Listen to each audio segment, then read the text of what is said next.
Daftar jadi merchant QRIS Bank Mandiri melalui Livin Usaha. Caranya gampang, bisa di mana aja dan kapan aja. Daftar langsung lewat HP, akses ke qris.bankmandiri.co.id. Gak perlu install-install, terus bisa pakai HP apa aja. Dan bebas biaya bosku. Tinggal siapkan data-data yang diperlukan dan ikuti proses daftarnya. Selesai daftar, cek status pendaftarannya dari HP. Gak perlu tunggu lama, langsung dapet deh QR code-nya. Dan sekarang udah bisa terima transaksi dari semua uang elektronik. Lihat transaksi yang masuk, gampang. Ada semua di HP. Bisa lihat semua transaksi sampai 7 hari terakhir. Gak perlu repot melakukan penarikan, karena transfer uang ke rekeningnya udah otomatis. Kapan uang ditransfer ke rekeningnya juga bisa dilihat semua di HP. Akses QR code-nya di menu dashboard. Bisa di-share lewat WA atau di-print buat dipajang nanti pas jualan. Save di home screen alamat webnya biar cepat kalau mau buka lagi nanti. Yuk daftar merchant QRIS via Livin Usaha sekarang. Jualan makin gampang, laris manis.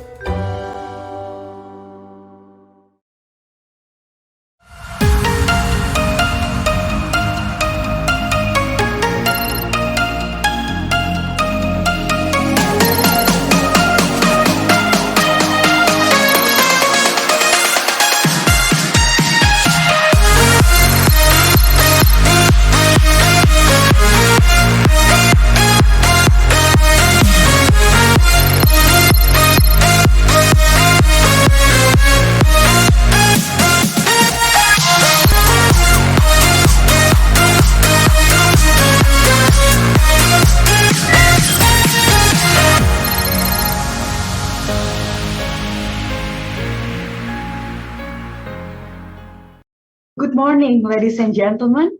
Welcome to MSc Knowledge Dissemination Workshop on study results of QRIS implementation and opportunities to increase its adoption in Indonesia.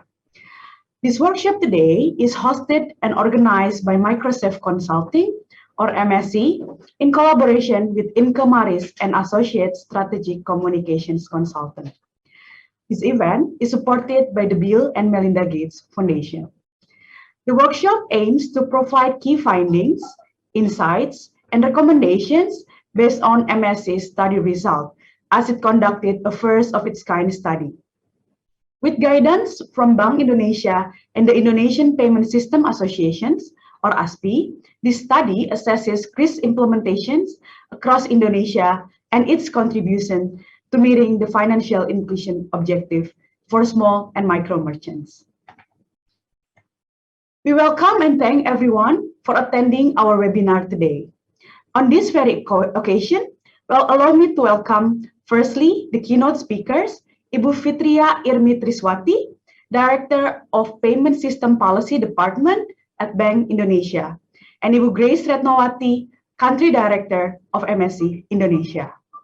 Secondly, this distinguished speaker, panelist, moderator, Ms. Neha from MSc Indonesia, Bapak Arya from Bank Indonesia, Ibu Susiana from ASPI, Bapak Yogi from GoPay, Ibu Misli from Bank Mandiri, and Ibu Stella from Tenggara Strategy. And finally, Mr. Brooke Patterson, Program Officer for Financial Services for the Poor at Bill and Melinda Gates Foundation, who will deliver the closing remarks today. Ladies and gentlemen, before commencing the program of the day, may I have your attention for Indonesia's national anthem, Indonesia Raya.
Ladies and gentlemen, QRIS has successfully onboarded more than 13 million merchants as of November last year, many of whom are using digital financial services for the first time. This achievement offers a vast opportunity for service provider and the government to sell other useful digital products and services to merchants to build their resilience and businesses. This study conducted by MSC explored the QRIS usage behavior of small and micro merchants that typically belong to the low-income segment of the populations in Indonesia. To begin our webinar today, let us welcome the opening remarks from Ibu Grace Retnowati, Country Director of MSC Indonesia. Ibu Grace, the stage is yours.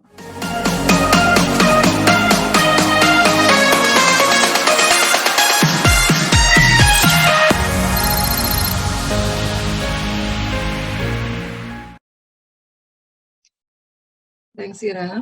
The Honorable Director of Payment System Policy Department Bank Indonesia, Ibu Fitria Irmi Triswati, Deputy Director of Payment System Policy Department Bank Indonesia, Bapak Arya Rangga Yogasati, Executive Director Indonesia Payment System Association, ASPI, Ibu Susiana Suhendra, Head of Regulatory Affairs GoPay, Bapak Yogi Hersudiono, Senior Manager Transaction Banking Retail Sales Group Bank Mandiri, Ibu Misli Yuliani, Indonesia Program Officer, Bill and Melinda Gates Foundation, Mr. Brooke Peterson, distinguished guests, ladies and gentlemen. Assalamualaikum warahmatullahi wabarakatuh, Shalom, Om Swastiastu, Namo Buddhaya, Salam Kebajikan. Good morning. First of all, thank you very much for making time to attend today's event to share the knowledge of the study on implementation of QRIS and opportunities to increase its adoption in Indonesia.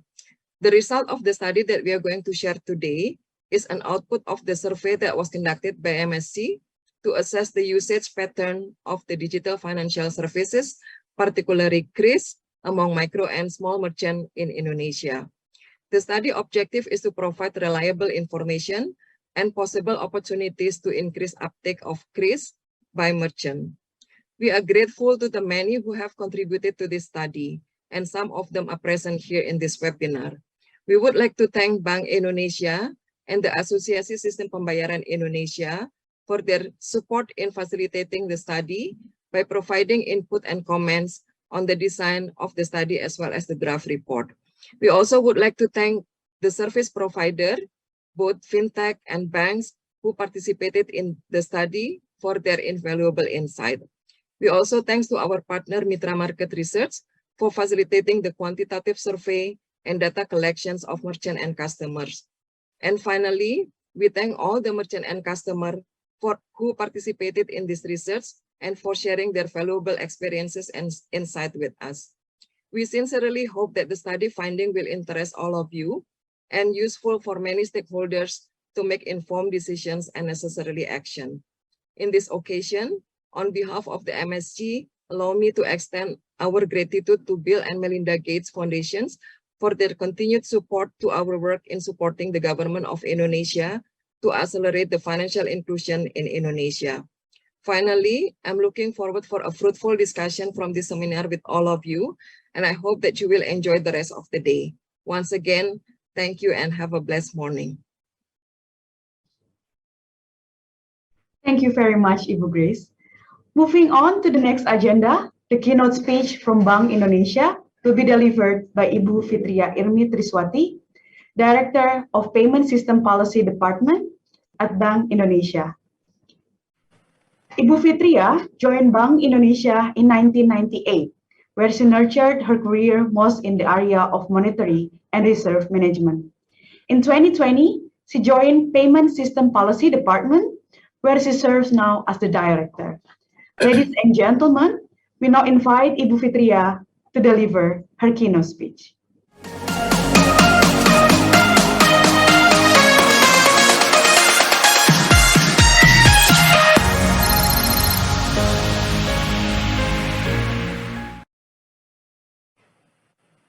Thank you very much, Ms. Ira.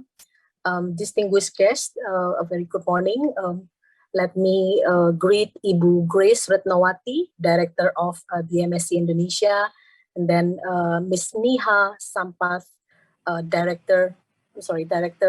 Country Director of MSc Indonesia, and then Mr. Brooke Patterson, Indonesia Program Officer, Financial Services for the Poor from Bill and Melinda Gates Foundations, and also all distinguished speakers and all participants today. Assalamualaikum warahmatullahi wabarakatuh. Selamat pagi, salam sejahtera bagi kita semua. Shalom, Om Swastiastu, Namo Buddhaya, salam kebajikan. A very good morning and greetings to everyone, of course. Alhamdulillah to the Almighty God, because only with His grace and blessing we can gather today at the seminar for the dissemination of QRIS study by Microsafe Consulting Indonesia or MSc Indonesia. Of course, I would like to extend my appreciation to Indonesia for the study of QRIS implementation and opportunities to increase its application in Indonesia. This study will be very useful not only for regulator as a reference, but also for the industry to improve their services to merchants and to improve user experience as well. In addition, the study will be able to give a broader view on benefit of QRIS to our society in the acceleration of digital economy and finance ecosystem integrations. Ladies and gentlemen, let me start with the rise of digital economy and finance. We have witnessed that COVID-19 pandemic has shifted consumer and merchants' behaviors in conducting economic activities. From the consumer side, recent publications from Google, Temasek, and Bain Company in 2021 shows that digital economy and finance in Indonesia has increased significantly, reflected on the emergence of 21 million new digital consumers, with 72% of them coming from outside the major cities.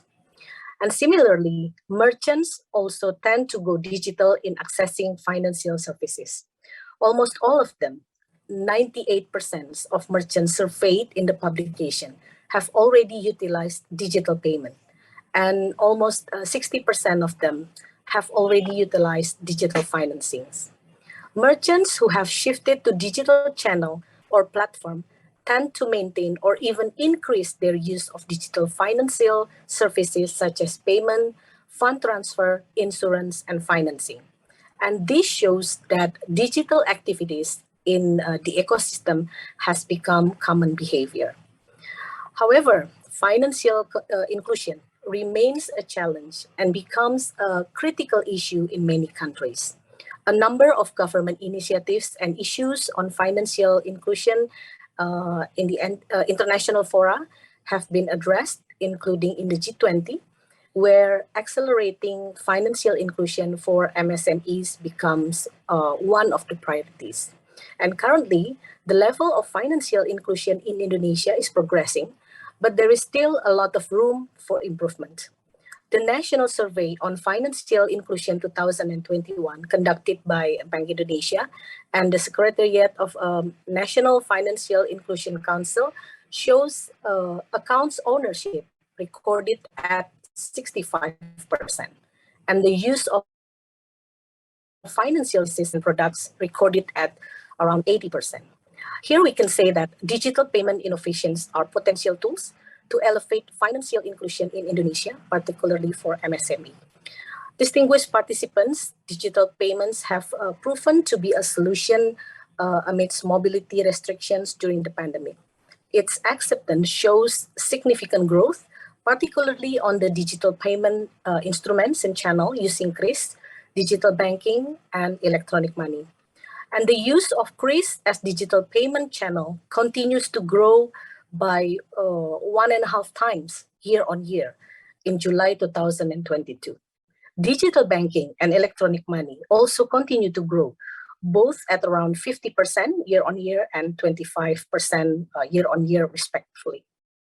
I have to point out here that Bank Indonesia policy mix of payment system digitalization alongside with monetary and macroprudential policies have taken place, and they aim to promote inclusivity, maintain stability, and boost growth.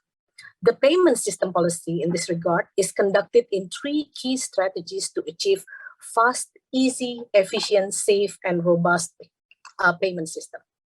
First one, accelerating sound, competitive, and innovative payment system industry consolidation. Second one, developing integrated, interconnected, and interoperable payment system infrastructures to promote the integration of activities in real sector and financial sectors. And the third one, promoting sound, efficient, and fair market practice. In 2019, Bank Indonesia has issued what's so-called Indonesia's Payment System Blueprint 2025, or BSPI, as policy direction on payment system digitalization. We are grateful that this blueprint was launched even before the pandemic, so the payment system industry is able to carry out digital transformation to avoid the adverse impact of the pandemic. And the blueprint aims to optimize the benefit of digitalization in the pursuit of fast, easy, efficient, and robust payment system as the pulse of the economy, as well as promoting financial inclusion for SMEs. And BI continues to accelerate payment system digitalization and integration integrate the national digital economy and finance. In 2021, there are 3 key milestones of the implementation of the blueprint. The first one is regulatory reform, and then implementation of BFAST as a fast payment infrastructure for retails, and then payment system standardization, among others, is national standards of open API for payments, or SNAP, and national standard of QR code for payments, or QRIS. So, ladies and gentlemen, QRIS has become the game changer in digital payments and promote the integration of digital economy and financial ecosystem. First, QRIS is a digital payment channel that facilitates various payment instruments and sources of funds more efficiently. And then it supports the shifting from cash to cashless transactions, both at offline or online merchants, and easily accessible from m-banking and e-wallets application. Second, QRIS acts as an entry point to access digital financial services, as I mentioned before. And then QRIS support the expansion of financing access through utilization of transaction record and data. And then payment system data, including QRIS, can be further processed and analyzed to improve supply chain, including logistics.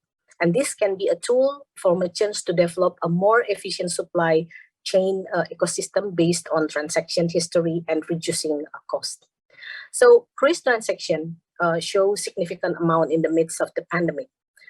In terms of value and volume, it shows significant growth. On the supply side, QRIS merchant had reached more than 19 million merchant by era. So maybe at this point, it is more than 20 million merchant now in July, which 90.3% of those merchants are MSMEs. And on the demand side, Bank Indonesia aims to achieve 15 million new additional users in 2022, and the progress by far is satisfying.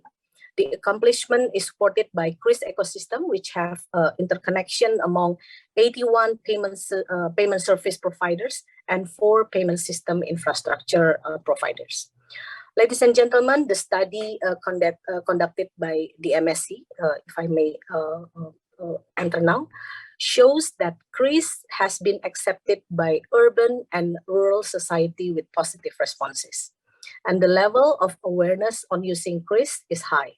And in addition, the study also shows that QRIS merchants are able to reap the benefit of using QRIS and promote first digital payment using QRIS. However, the study also mentioned that several findings that need to be improved. First, the lack of knowledge about MDR. And then second one, more use cases are needed to encourage QRIS usage, especially in the tier 2 and tier 3 cities. And third, some merchants need assistance to use merchant support. And lastly, there is an issue on the limitation of QRIS transactions, which was 5 million rupiah at the time when the study conducted last year. So this has been, of course, ongoing improvement in our side. And Bank Indonesia's recent policy have addressed issues mentioned in the studies, strategies on QRIS expansion on the demand side and supply side, focusing on 3 pillars, expansion and then education and campaigns, and also awards for payments providers, local governments, and merchants. So on the pillar of education and campaign, the policy aims to improve the understanding regarding QRIS amongst merchants and users. We continue to educate merchant and users on 3 aspects. First, the benefit of QRIS usage, among others, efficient pricing scheme for merchants, and then better transaction recording and opening access to digital ecosystem. Second one is guidance on QRIS usage for users and merchants, including onboarding, technical, security, and risk management aspect. And the third one is campaign in promoting QRIS expansion through synergy with other institutions and national events. So QRIS policy also aims to support the acceleration of national economic recovery.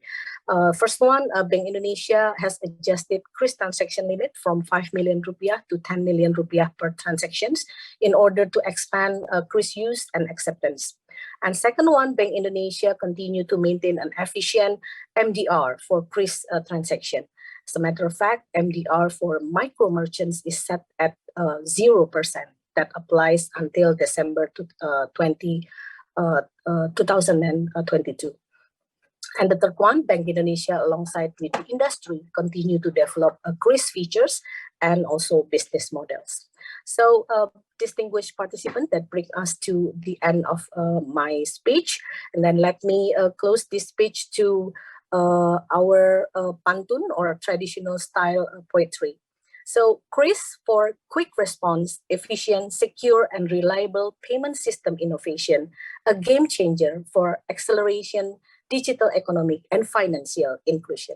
So, wassalamualaikum warahmatullahi wabarakatuh. Terima kasih. Saya kembalikan. I will give it back to Mbak Ira. Thank you. Thank you. Thank you very much, Ibu Fitria, for the keynote speech. While we take a few moments first for a photo opportunity, for the distinguished speaker, panelist, and the moderator, please turn on your camera.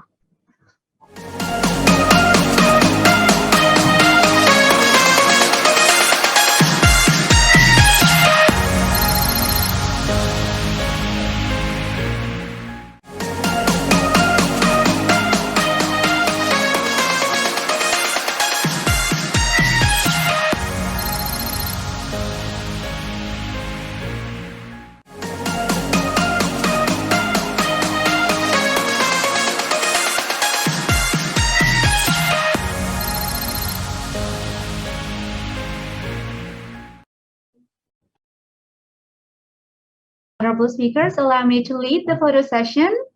Is the IT team ready to take a screenshot? All right, we're going to take a photo in 3, 2, 1. Back to you, Ira.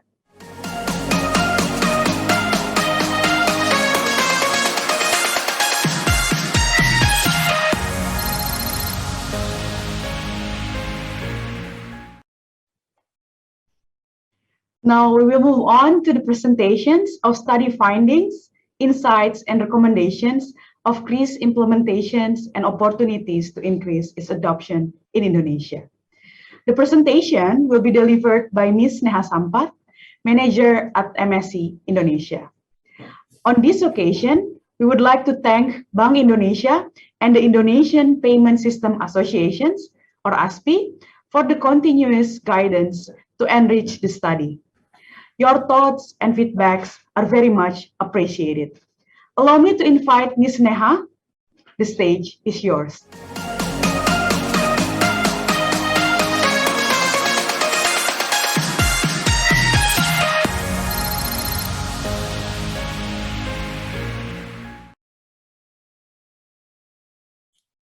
Thank you, Ira.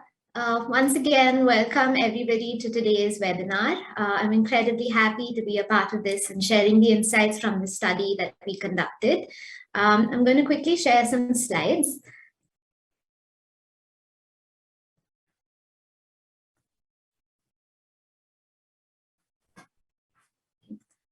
In today's agenda, we will quickly run through a little bit of the context and background of the study itself, try to understand some of the current usage patterns and scenario that we observed on the field, as well as then dive deeper into the findings of the study. Ibu Fitri actually quite well summarized a lot of the findings that we found on the field, but we will try and dissect some of those findings a little bit further. And finally, we'll end with some of the recommendations and opportunities that we felt could be explored in the next few months and years. In terms of the study itself, as mentioned by Ibu, Ira as well, we tried to look at the digital financial service usage behavior of small and micro merchants. Typically, these belonged to the low and middle income segment of Indonesia.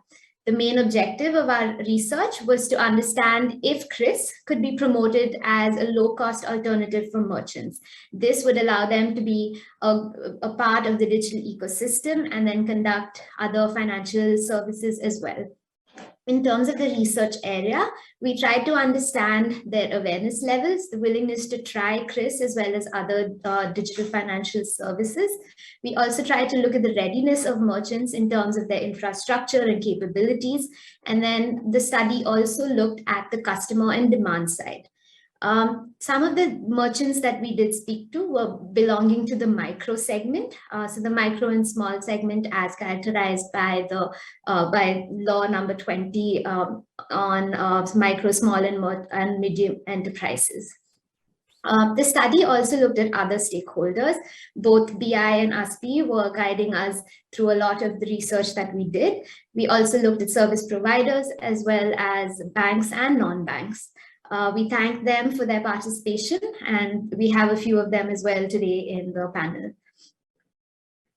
Just to quickly go through some of the limitations of the study, please note that we did conduct this study during the easing of the lockdown, so there were some restrictions on travel.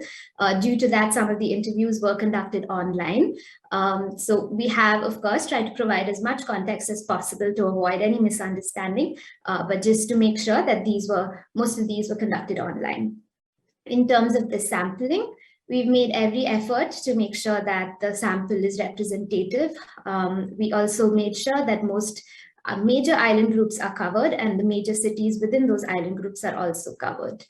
In terms of the actual final locations, since there was very little data on QRIS merchants in specific locations, we used the proxy of actual population in terms for the sampling, assuming that higher usage rates might be available in those particular locations. For the service provider insights, we tried to, as much as possible, compile the different insights that we found from service providers. However, it should be acknowledged that these might not be representative of every single service provider in Indonesia. Just very quickly on the sample itself, we did a quantitative sample of over 600 merchants, followed by a qualitative sample for about 40 of these merchants. We tried to cover different areas, but it should be noted that most of the QRIS merchants were found in urban areas. So our sample is quite a bit skewed towards the urban locations. Peri-urbans are maybe adjacent to the urban locations and just outside of city limits. And rural were the kalurahans that are sort of stated as rural according to law. In terms of age, as you can see, most of the QRIS merchants that we interacted with were of the younger merchants. These were the ones who were more active and used QRIS more often. In terms of gender, we were able to get equal gender disaggregated data as well, because we found that both women and men merchants were using QRIS quite accurately. In terms of the merchant type, of course, since this was a QRIS study, majority of the sample were QRIS merchants, so almost 80% of the sample, and the readings from today's findings would be from QRIS merchants. We did, however, also try to talk to a few non-QRIS merchants to understand their motivations and what would actually help them get on a digital platform and use it more often. In In terms of the monthly revenue, we had quite a mix of revenue, but most of these would be classified as micro merchants. We do believe that there is a slight recency bias because this, as I mentioned, was just during the end of the lockdown ease. So we do believe that some of them were quoting reduced business and revenue because of the pandemic. So in terms of the overall profile of merchants, most of these did belong to neighborhood shops, warungs, mom and pop shops, or small pharmacies in the area. All of them mostly were still highly dependent on cash as the main mode of payment.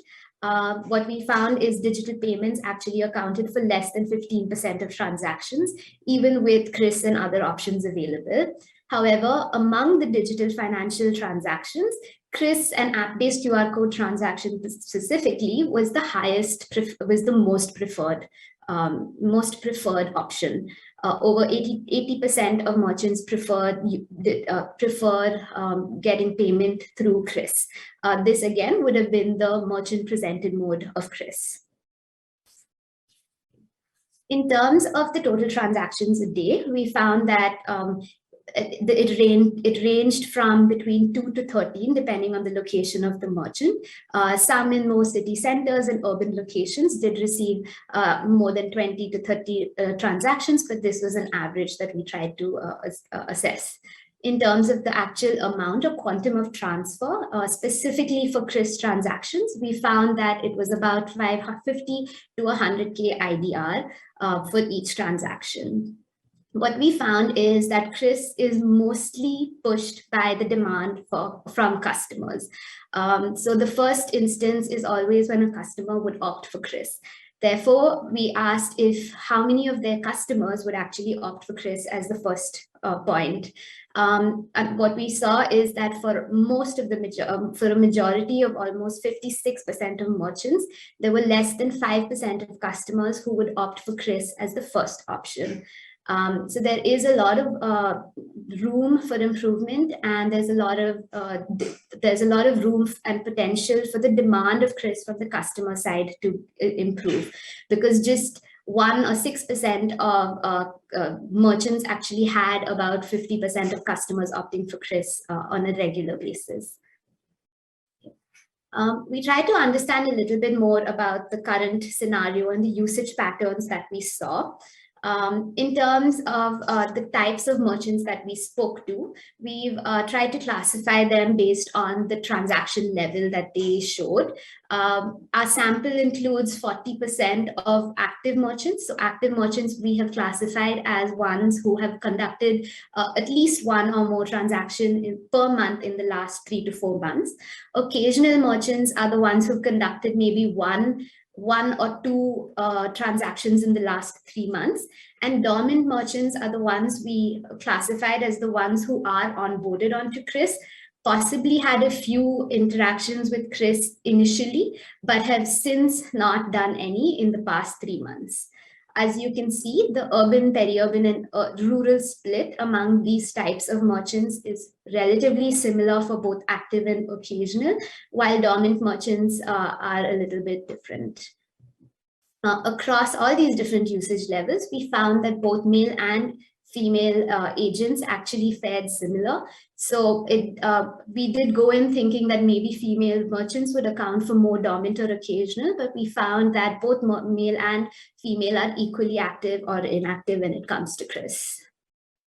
In terms of some of the specific transactions that are conducted on QRIS, we found that OTC transactions or over-the-counter transactions were the most common, and these would be at local shops and neighborhood shops.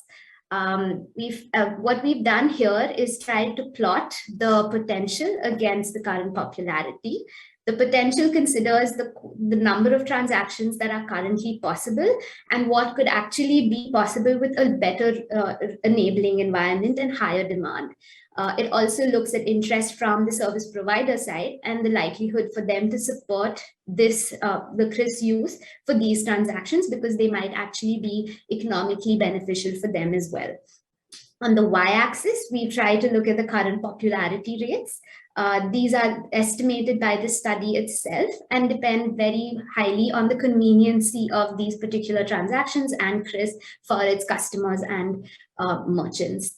As you can see, number 4, which is payment between merchants at wholesale and wet markets, scores quite highly on the potential because we did see a lot of interest from this from service providers. In terms of some of the other use cases that we came across, a lot of these are in the initial stages of implementation, and these are in the initial stages of implementation and will be and can actually have and do have the potential to rise quite a bit. One of the few things that was quite interesting is this Kiko agents. A lot of service providers were extremely important to test this particular UAC, which is currently in pilots. So just to get into the study findings itself, we are looking at increasing the adoption of QRIS and specific factors that affect its adoption. So in the study itself, our research questions were based on awareness, willingness, capabilities, and an enabling environment. Within these things, we've gone into a few details. I should note, however, that the report that is also going live today will have a lot more details and specifics about these different things. So I do encourage the audience to take a look at that. I will, however, try and give you a high-level description of what we were able to understand in these particular areas in the next couple of slides. In terms of awareness, we found that awareness is extremely high in most locations as well. Both merchants as well as customers were aware of QRIS and a lot of the features that were present. However, we found that when quizzed a little bit more about the understanding of cost or MDR, as well as the maximum transaction limit, there was a little bit lower understanding or limited understanding. This was self-reported, but we also tried to ask them a few more questions to kind of gauge their level of understanding as well. In terms of the location as well as age, this did affect the level of understanding that most merchants had. We found that maybe older merchants living in more rural areas were less aware of these particular pieces of knowledge.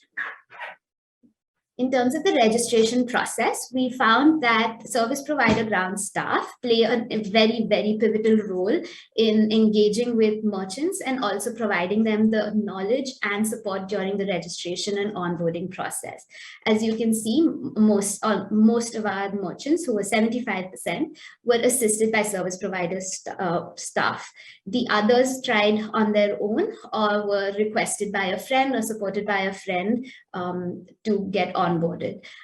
We found that maybe in rural areas, slightly younger merchants were actually trying to onboard themselves out of curiosity or sometimes during competition, just to sort of keep up with competition.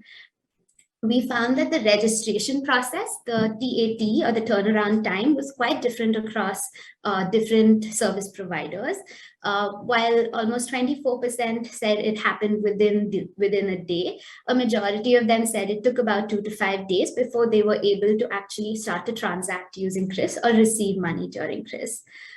We found very few challenges in terms of the registration process, especially the 75% who were assisted by the service provider said it was absolutely seamless and there were no issues other than maybe network connectivity in a few cases. However, we found that in terms of knowledge dissemination at the registration process, there were a few differences across service providers and different merchants in different locations, because we found that only 33% actually received details or could recall received details on fees and charges for QRIS transactions. And even less, which is less than 20%, actually received details on any incentives or rewards that might be possible. Next, we try to look at the willingness of service providers.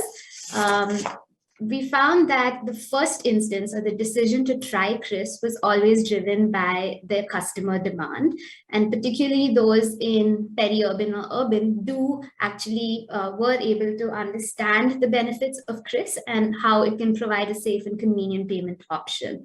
However, in some of the more rural areas, they were not very clear as to what benefits it might have for their business itself. We found that merchants are quite conscious about the fees and charges that are applied to different modes that will make that, and that heavily weighs on their decision of which payment mode to use. Right now, we understand that the MDR and the rate for merchants is 0 and will be till the end of this year.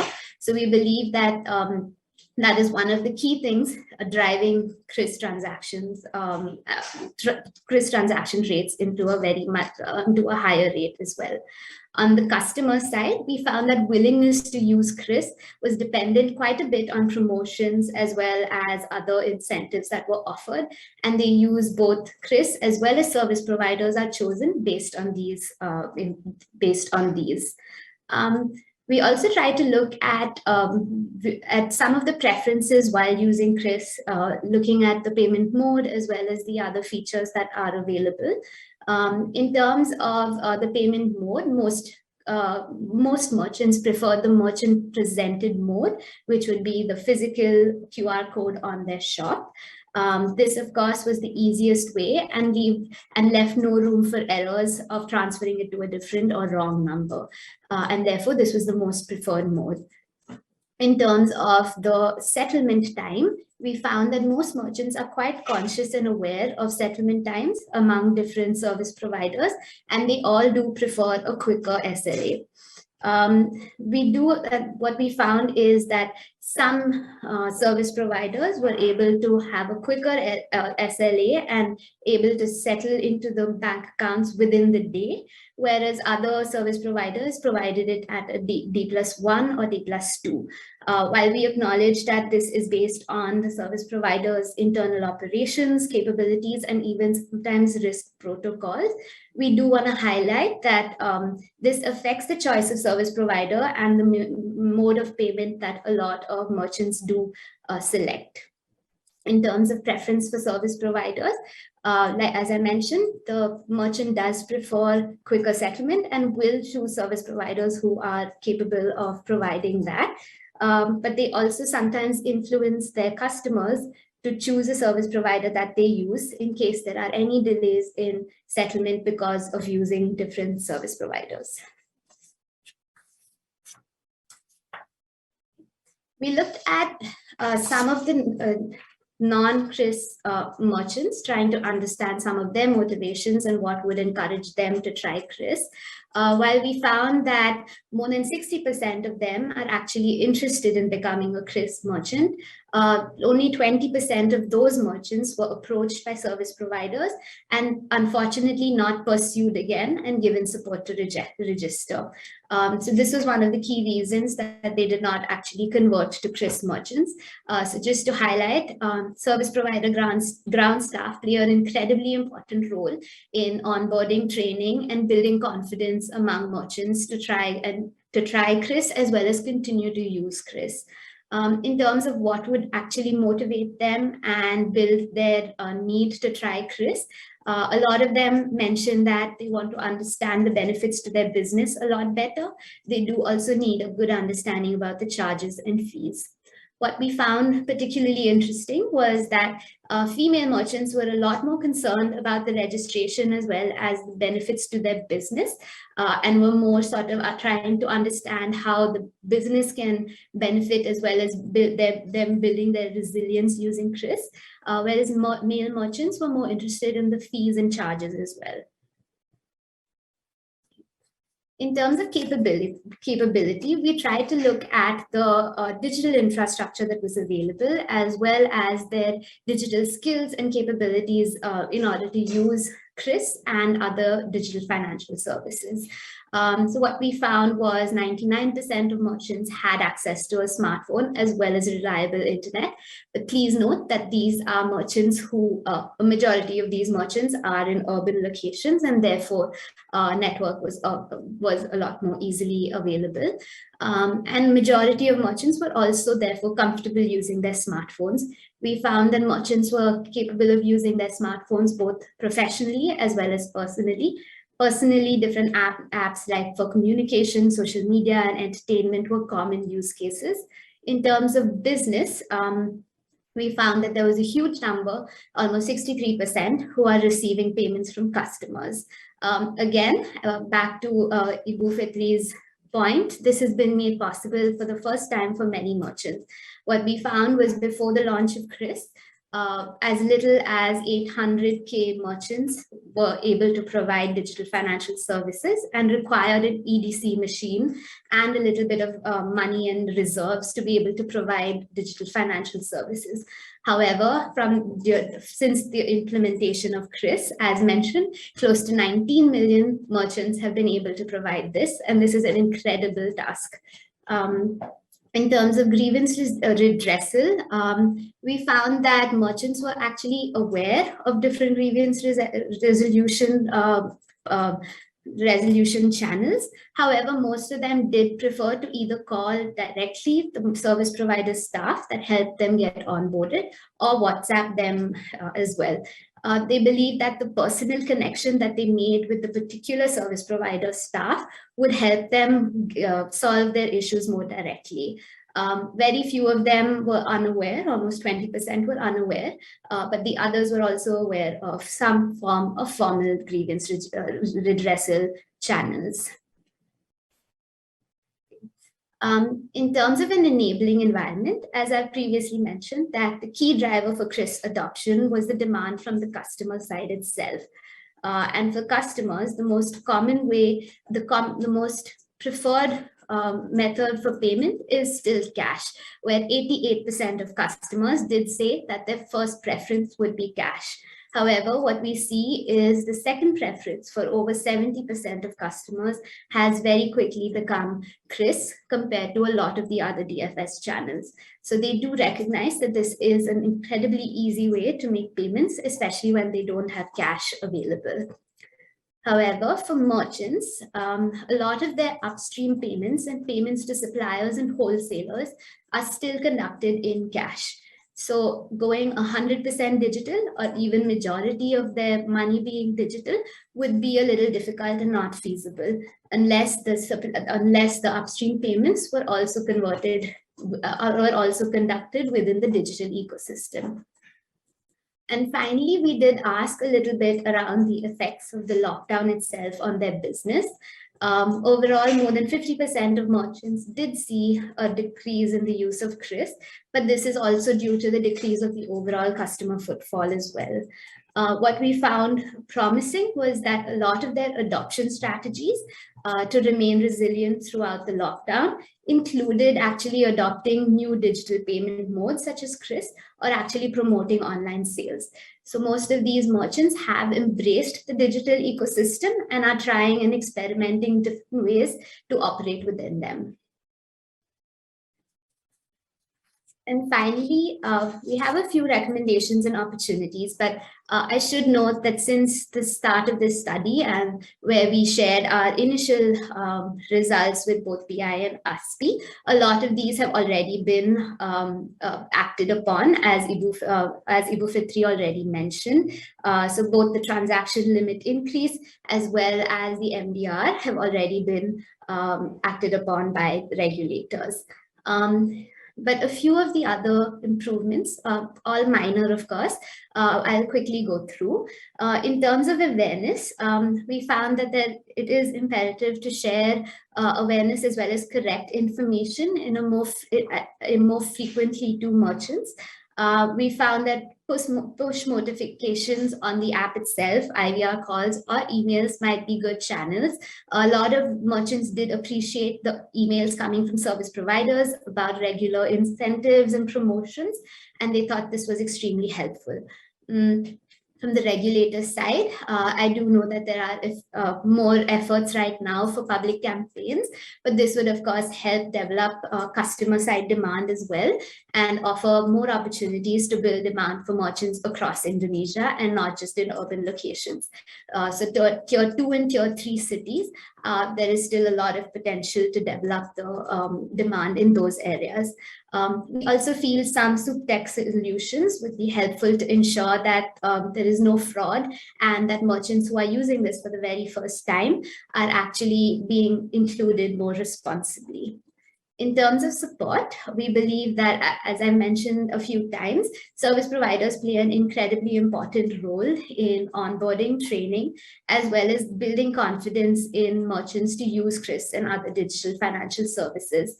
What we feel is an increased engagement through something like a merchant graduation path, where they are actually helping them build on the products that they use, would help build confidence among merchants. We also think that maybe a more formalized method for complaint resolution and complaint resolution through WhatsApp, because that is the channel that most merchants are very comfortable with, would help actually maybe keeping track of them. What we found is that one negative experience or one complaint not being resolved completely puts a merchant off from digital financial services, particularly loans. So we do believe that we should ensure that there's a seamless resolution of any sort of grievance in order to stop them from becoming dormant users of digital financial services.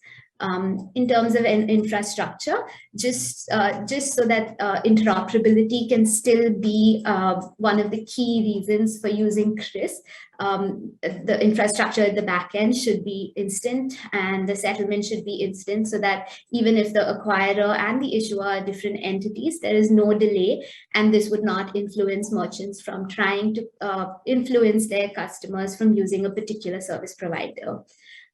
In terms of use cases, as mentioned previously by Ibu as well, increasing the different types of use cases will actually help the growth of QRIS payments and uses across Indonesia. And as I mentioned, the transaction limits, which is already something that is being considered and acted upon as well. In terms of the use cases, there are a few that we recognize that are in initial stages of implementation and in pilots, but some of these could actually go a long way in building the use cases for QRIS payments as well. In terms of supply chain payments between suppliers, wholesalers, and retailers, as well as payments in wet and traditional markets, would support other merchants down the line, down the supply chain, to actually digitize, to actually continue using the money in the digital ecosystem. What we found is that even suppliers and wholesalers who currently transact in cash would prefer digital means. Merchants also express that sometimes they're not entirely sure of how much money is going, and sometimes they don't even receive change. So a digital mode would actually ensure that they send the exact amount, which would be beneficial for them as well. In terms of other points of sale of payments, we see an increased use of payments, especially in taxis as well as parking services. Again, however, these use cases we found mostly in urban or just in the Jakarta region, but there is a lot of potential for these in other parts of Indonesia.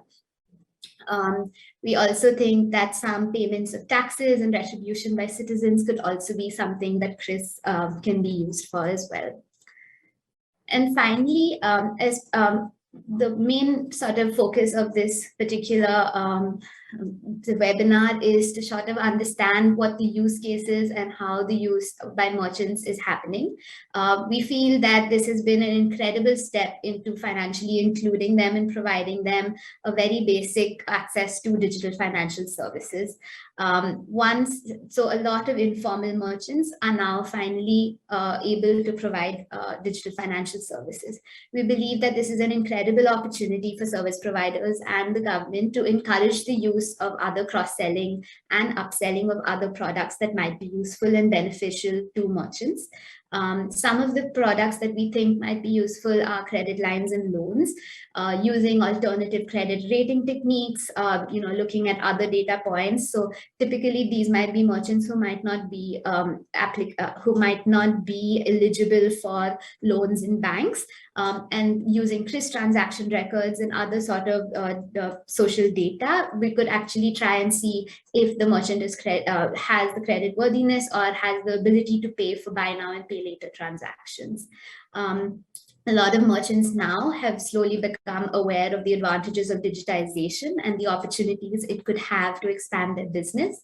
So this is a good opportunity to upsell other applications and business tools, including stock analysis, profit analysis, and bookkeeping applications.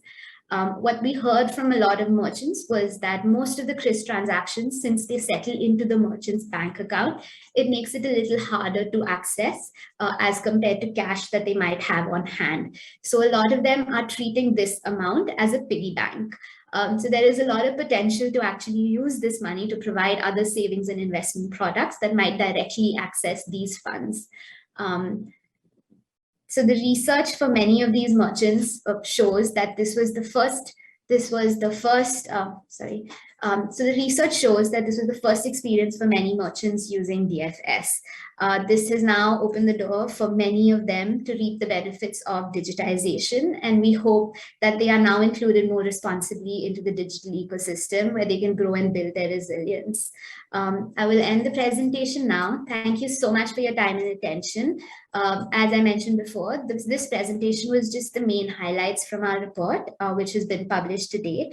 We will be sharing the link in the chat box, so please feel free to browse the report. If you have any questions, we welcome them on the Q&A. You can also share any feedback or questions on email on the report as well. Thank you again for your time. I will hand it back to you, MC. Thank you. Thank you, Ms. Neha, for such comprehensive findings, insights, and recommendations. Ladies and gentlemen, we will move on to begin a high-level panel discussion. For questions from the audience, there will be an opportunity to ask questions after the discussion. For information, may I remind you, for questions, please use the Q&A menu at the bottom of the Zoom interface. And then type your questions in the following format: your name, dash, whom to address, dash, your questions. Only selected questions will be asked by the moderator. For those who need interpretation service from English to Bahasa and vice versa, please click the interpretation icon or globe image at the bottom right of your screen. We would like to invite Ibu Stella Kusumawardani, Economic Research Lead at Tenggara Strategic, who will moderate the panel discussion. Ibu Stella is experienced in conducting quantitative and qualitative economic research, including data analysis and modeling. Her most notable work is the estimations of consumer surplus using big data from a technology company. Ibu Stella, the panel discussion is yours.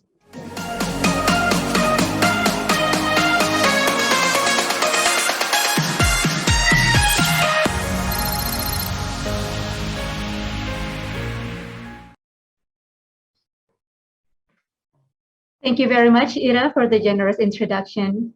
Good morning, ladies and gentlemen. Thank you for joining the panel discussion on QRIS implementation and opportunities to increase its adoption in Indonesia. In our session today, we will have 4 presentations from remarkable speakers who will share their experience and expertise on QRIS adoption in Indonesia.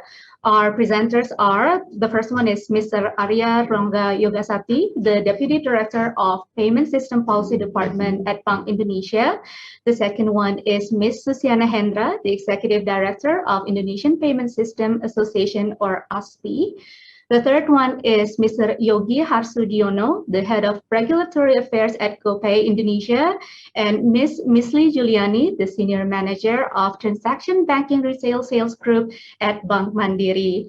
To gain the most benefit from our session and to learn the most from our insightful speakers today, we invite and encourage all the participants and audience here today to post a question. Please feel free to post your question at the Q&A box on your Zoom screen. by typing your name, the institution you're from, and the name of the speaker whom you would like to address your question, if any. And also, please feel free to post your question in Indonesian, because we will have a team of translator to translate your question to English. So please feel free to ask any question on the Q&A box. Now, ladies and gentlemen, I will introduce the first speaker today, Mr. Arya Ranggayogasati, the Deputy Director of Payment System Policy Department at Bank Indonesia. Mr. Arya joined Bank Indonesia in 2007 as an analyst at the Special Asset Settlement Unit, consultant in the Human Resources Department, analyst at the Department of Banking Licensing and Information, analyst at the Department of Banking Research and Regulation, staff to the Deputy Governor of Bank Indonesia, analyst at the Regulatory Group Payment System Policy Department, staff to the Governor of Bank Indonesia, and Group Coordinator in Payment System Technology Innovation Development Group to support the digital economy and finance.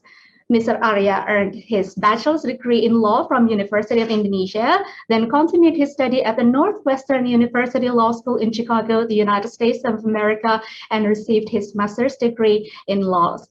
Without further ado, let us invite Mr. Arya. Mr. Arya, the time is yours.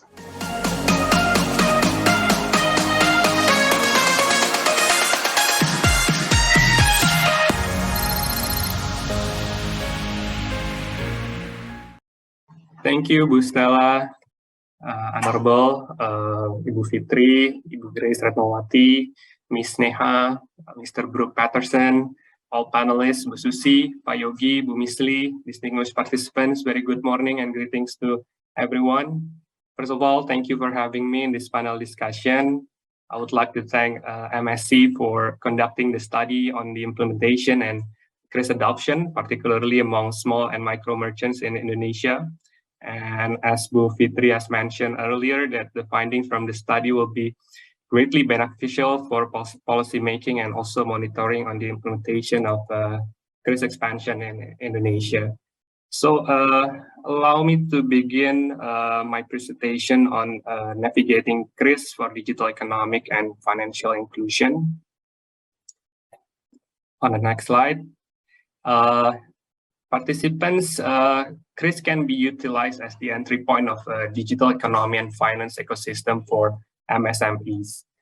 First, MSME onboarding to access digital payments. So in order to transact with QRIS, MSME needs to open a bank or payment account with bank or non-bank providers to be able to make payment or accept fund from the payment. So this will enable MSME to access digital payments, which leads to the shifting from cash to cashless environment, as Fitri also already mentioned earlier.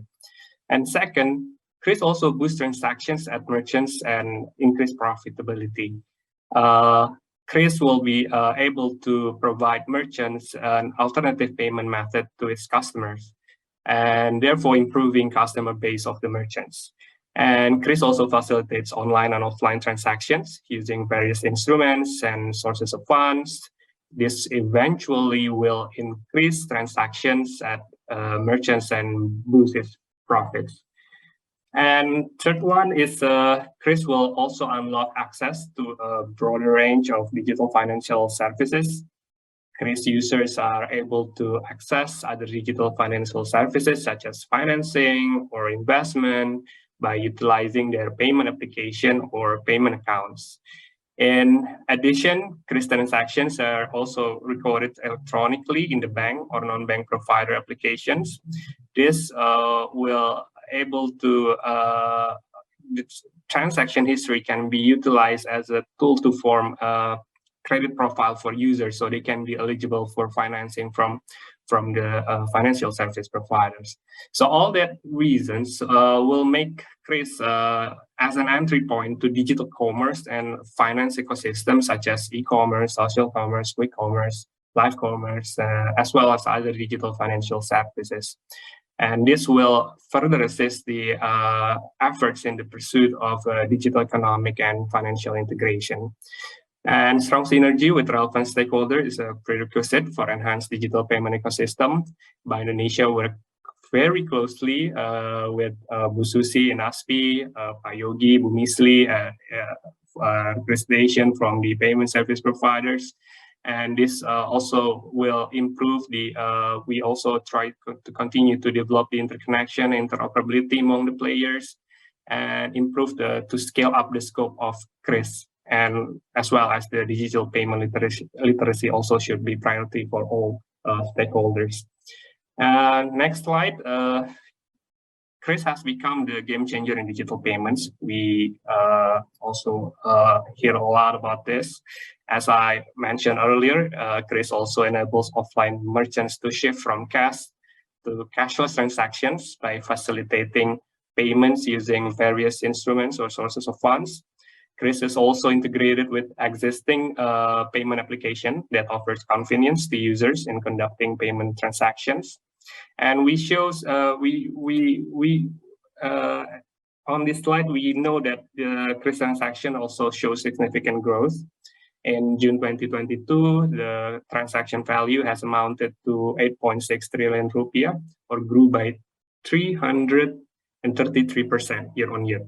And transaction volume has reached 74.101 million transactions, or grew by 156% year-on-year. And QRIS merchants had amounted more than 19 million merchants, which 90.3% of those merchants are MSMEs.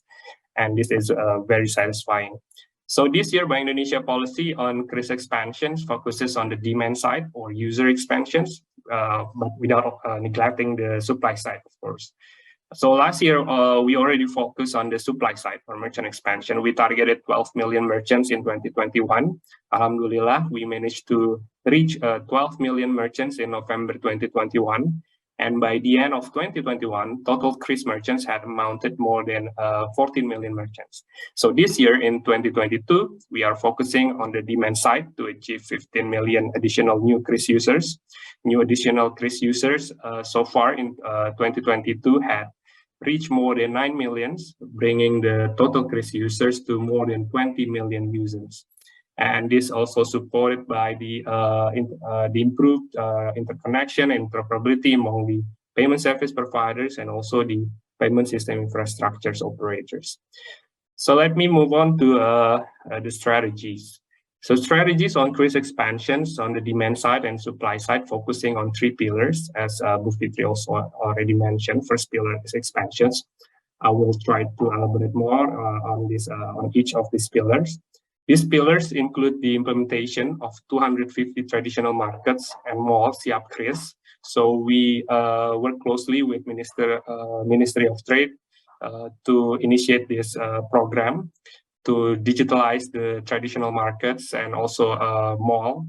So they will be QRIS ready for the customers. We also try to expand on the QRIS expansion on the prioritized communities.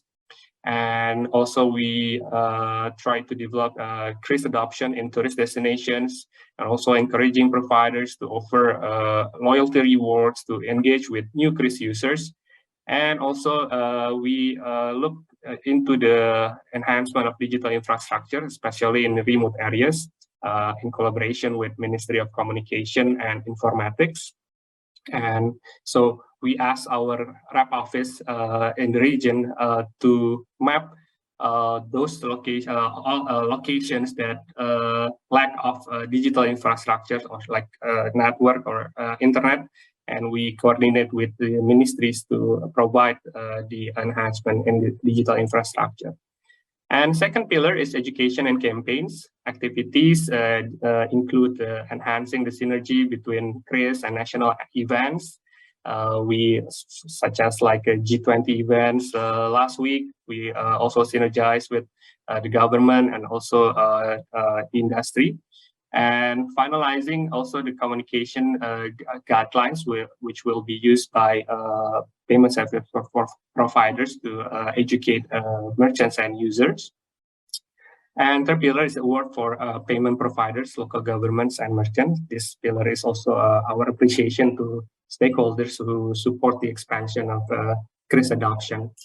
And the strategies to expand QRIS adoptions are conducted in synergy with payment system and also fintech association, ministries, as well as communities. The expansions of QRIS adoptions continues to aim new QRIS merchants on the supply side, while the expansion of new QRIS users will focus on 3 targeted users, namely unbanked, non-digital payment users, and existing digital payment users. Let's move to the next slide.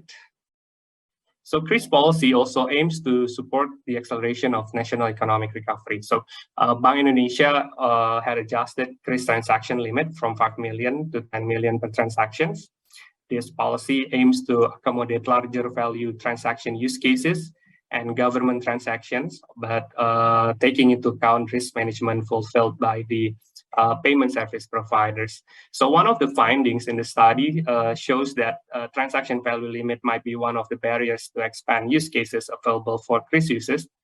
And I hope this BI's recent policy to adjust the transaction limit has addressed this issue.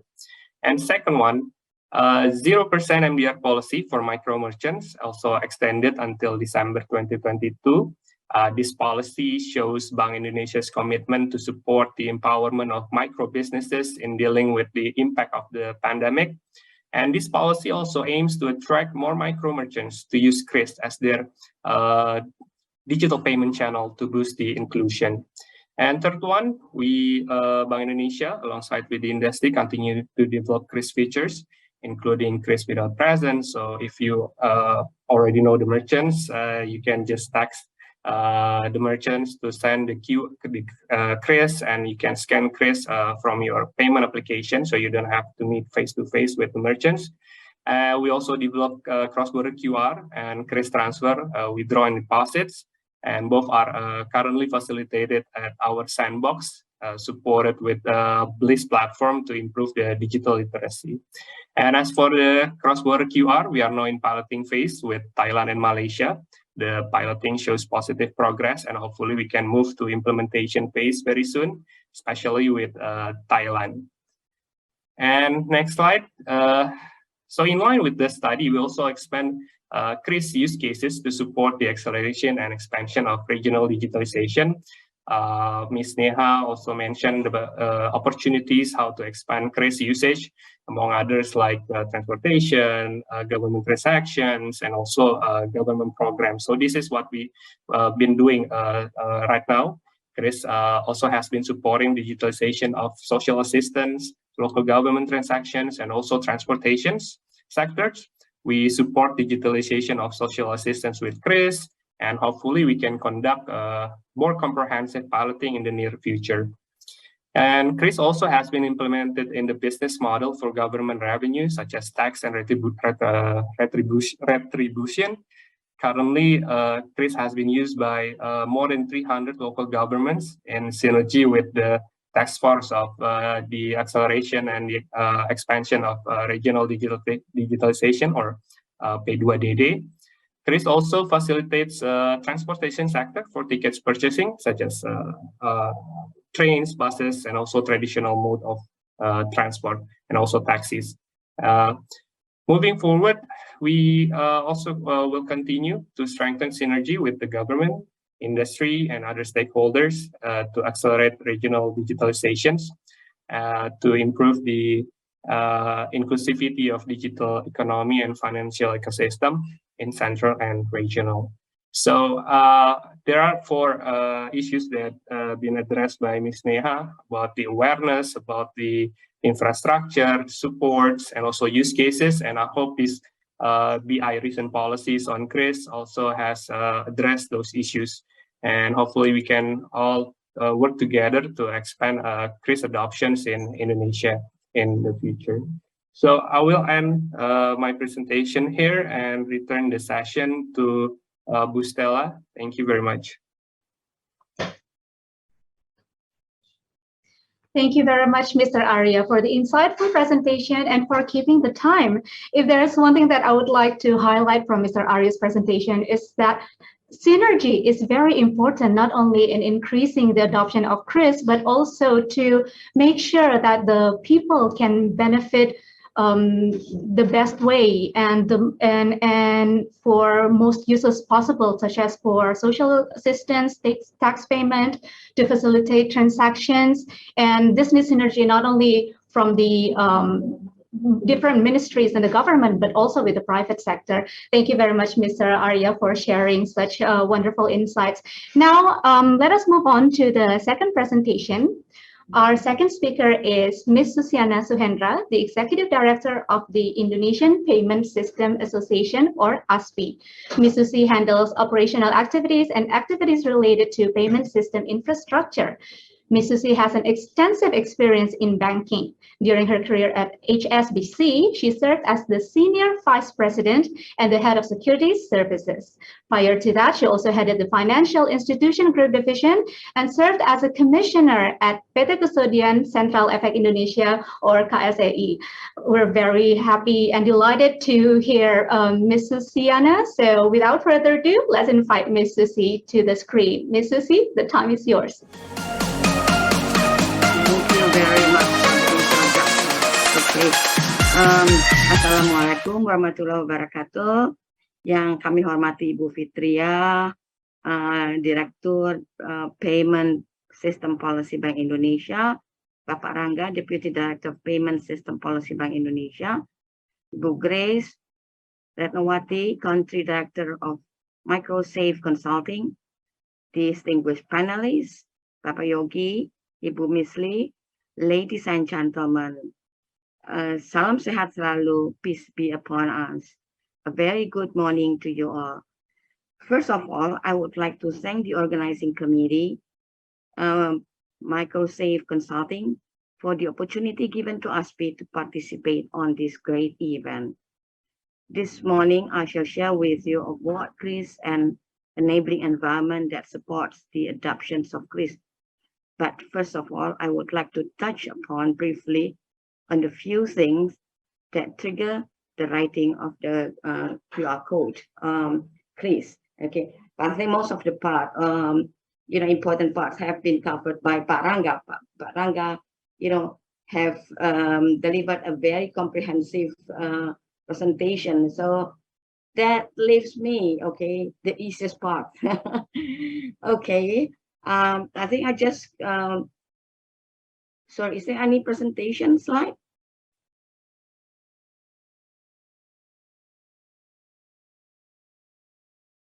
Hello? Hello? Hello? Yes, we are still preparing the presentation slide to be shared. Is the IT team ready? All right, here we go. Go ahead, Mrs. Eve. We're very sorry for the inconvenience. Okay, no problem. Okay. Okay, can you go to the second slide, please? Okay. The background for developing QRIS. I just run through briefly. I think, before, okay, we discuss about the QRIS, okay, I would like to share with you a couple of things that are the drivers of developing QRIS and that, that we did a few years back, okay. First is the penetrations of smartphone, mobile, and internet. At that time, based on the facts and informations and data that we had, okay, about a couple of years ago, that significant numbers of smartphones and mobile and internet users are quite significant, resulting in non-cash transactions.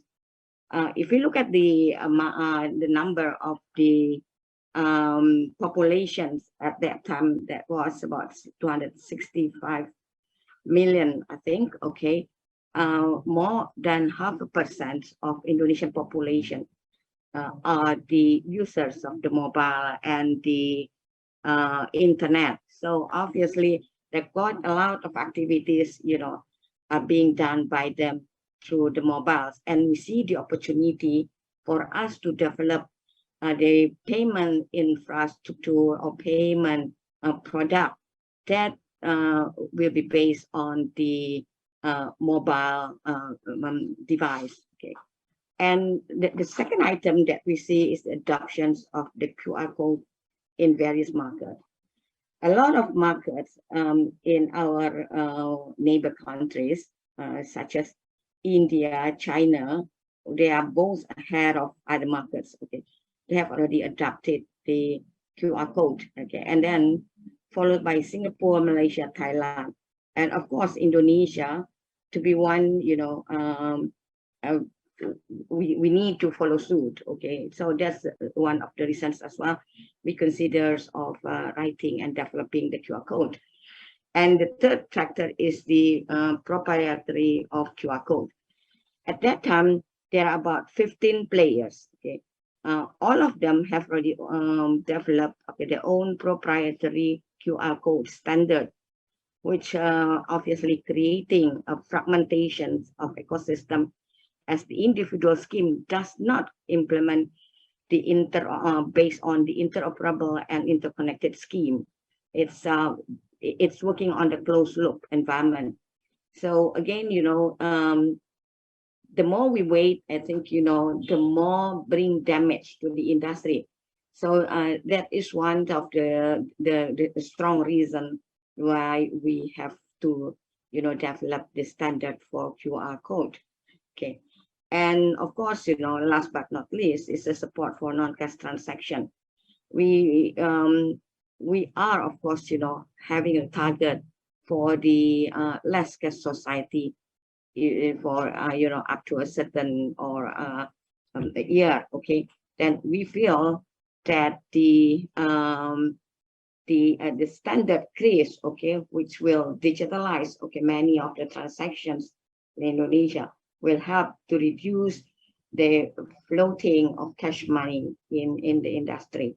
Okay, and we develop the standard. Okay, and fortunately enough, okay, we did it, prior to the pandemic. So when the pandemic started, we have already had the standard, and that helps a lot, the market. To especially the small, the micro merchants. Okay, and if, as you can see, okay, initially the growth of the transactions is a little bit slow, but I think later on you will see that the QRIS transactions have grown impressively. And when we develop the standard, okay, it has to be the standardizations of QR code. The objective is, of course, a couple of things are to include avoid fragmentation. That's the most important thing of the payment system. And second is to promote implementations of interconnected and interoperability concept. That is a very important thing because that will reduce significantly the cost of investment. You don't have to invest more money in the device, okay, but you can just share it. You don't have to write down, okay, a certain standard, okay, because the standard is ready. That is why we have to standardize, and it has to be run through under the NPG environment. So it has to be based on interconnected and interoperability concept. And the next objective is providing more security on conveniences, because basically, with QRIS, everything is quite quick, okay, and quite easy, okay, easy to operate. Then it helps, people, okay, to execute the transaction much more quicker. And last but not least, it's expanding the financial inclusion. I think Pak Raga has already mentioned that a lot of initiatives has also been done, in that area. So of course, we are hoping that with the existence of QRIS and the financial inclusion, okay, can be expanded to the remote area and to the areas that cannot be by bank, you know. Okay. Can we have the next slide, please?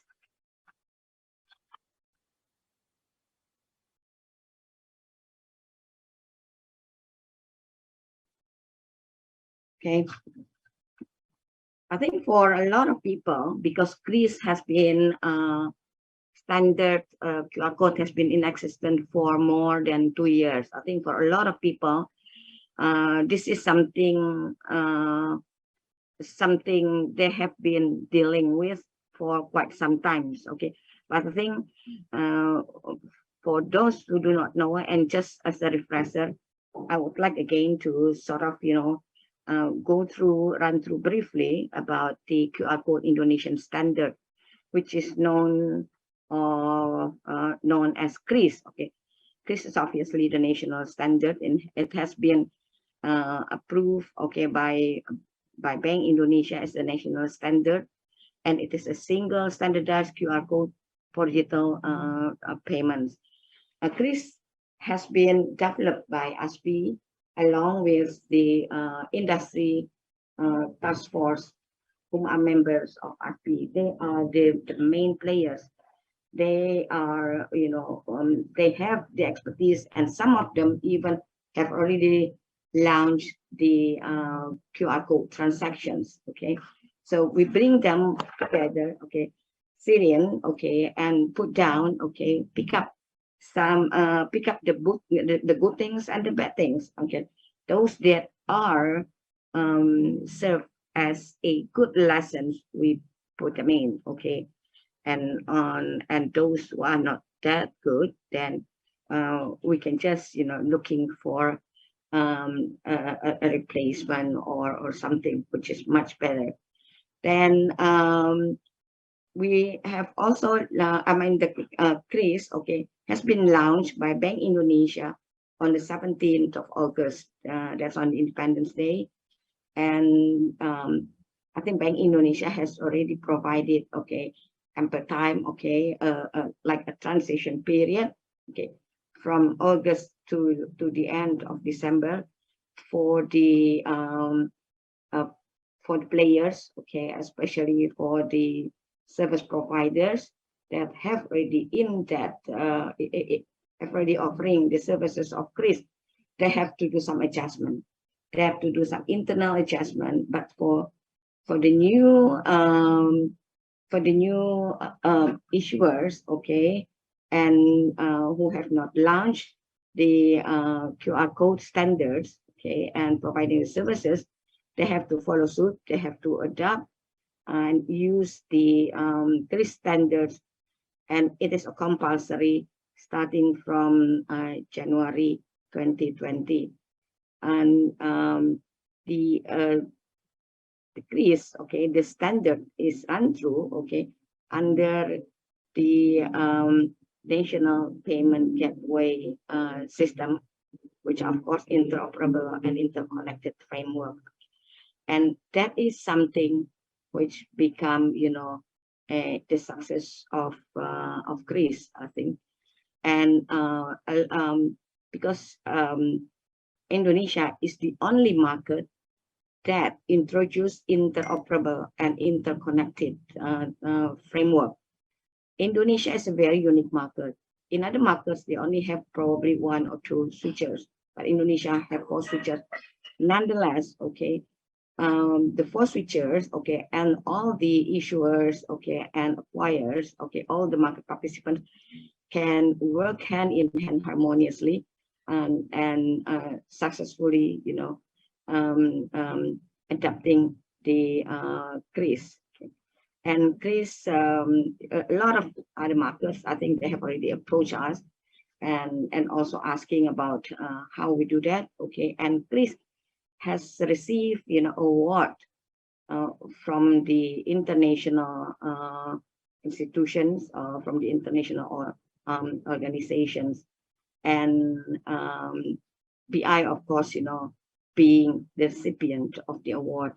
And it is recognized that QRIS has been the most, or has been identified as the most innovative product, okay, or payment that so far been, launched by Indonesia and other markets. I think I don't have to go through about the QR code. Okay, QR code is actually, quick response code is 2-dimension barcode. So I think we'll keep with that. Okay. There are we have developed 4 types of standards. Okay, of QRIS. Okay. The 2 standards, okay, of 2 types of QRIS based on the scanning method. That is, we call it the merchant presented mode, or MPM. That merchant presented mode, merchant displays the code image, okay, and the user scan the image. I think this is normally done, or the QRIS image is usually displayed, on the near the cashier, okay, and this type of QR code MPM is being used mostly by the small merchants because okay, it doesn't require devices. It only requires a simple sticker, simple label, and which can be attached, okay, on their shops or on their wagon, okay, and the price of the transaction is fixed, okay. For example, if you buy bakmi or noodle, a bowl of noodle, okay, it's fixed for 15,000 or 25,000. Ms. Sutri, you have 2 minutes left. Okay, and the other one is, okay, the other type is consumer merchant presented mode, okay, where consumer display the code and the merchant scan it, okay.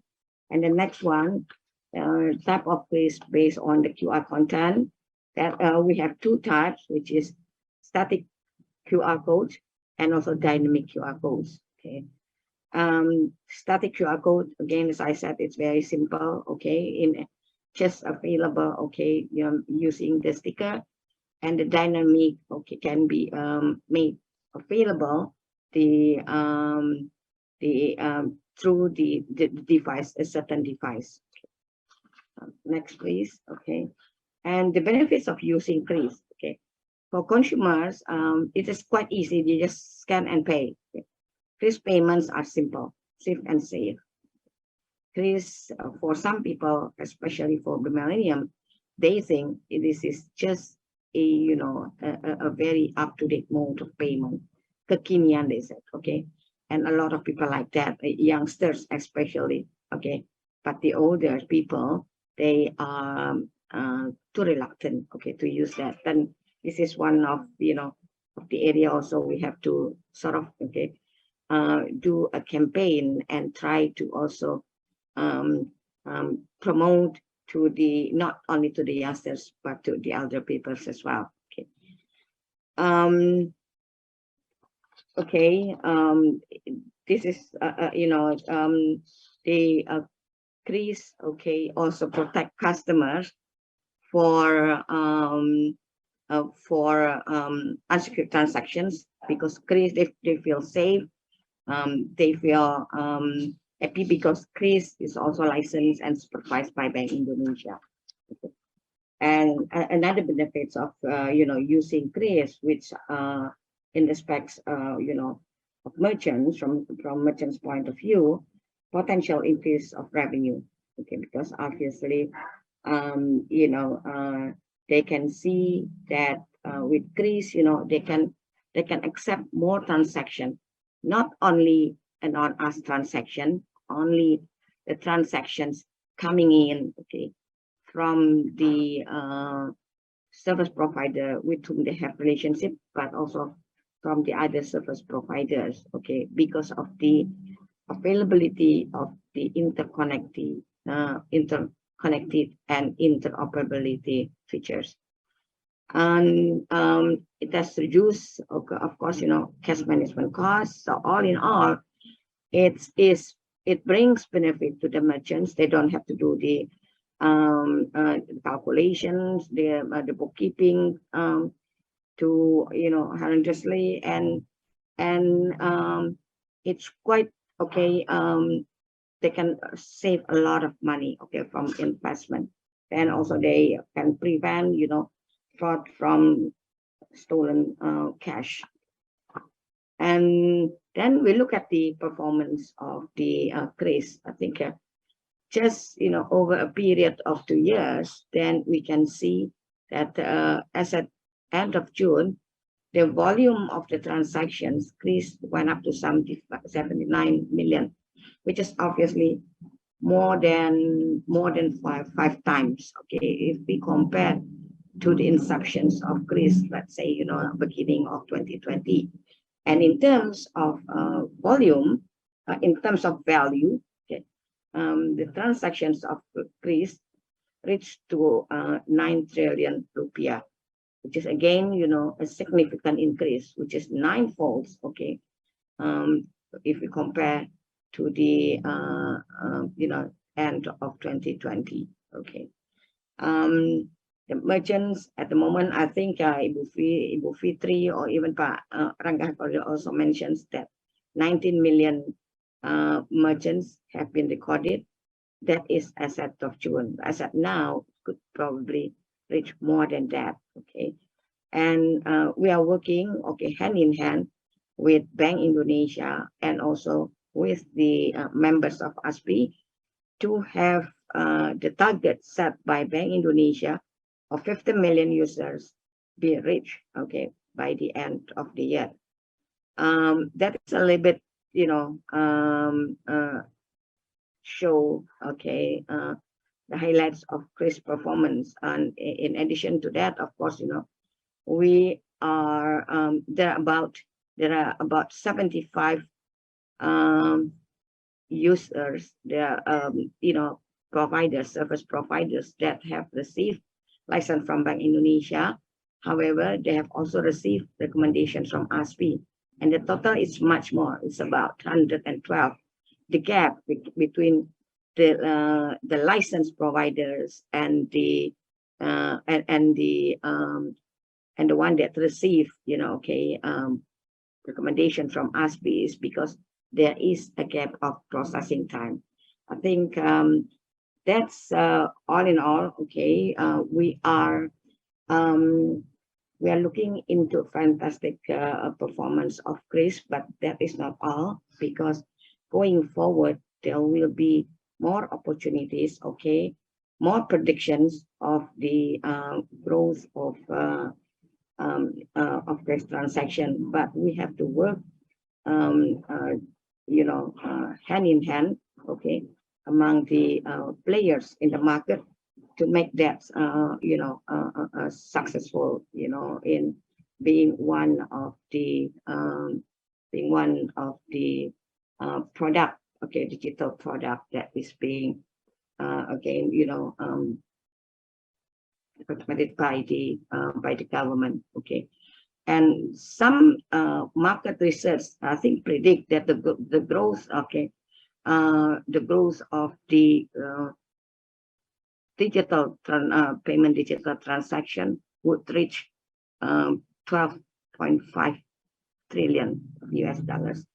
That, again, looking by number, we can see that there are a lot of opportunities for the digital transactions, and that includes the Indonesian market, okay, to pick up. Okay, then the question is, how do we do that?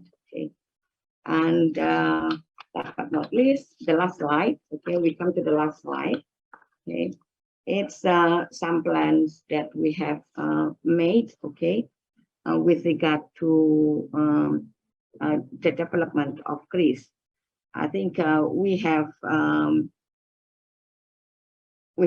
done, okay, we have in discussions with several markets, okay, that includes Thailand and Malaysia. And Thailand, we have done the piloting, and also Malaysia, okay, but more Asian countries, okay, like Singapore and Philippines will be coming in as well. Okay, but basically, I think the governor of Bank Indonesia have already signed an agreement or an MOU, okay, with their fellow governors, okay, with the 5 Asian countries, okay, and we are looking forward, okay, for the for QRIS Indonesia, okay, to be accepted in other neighboring countries.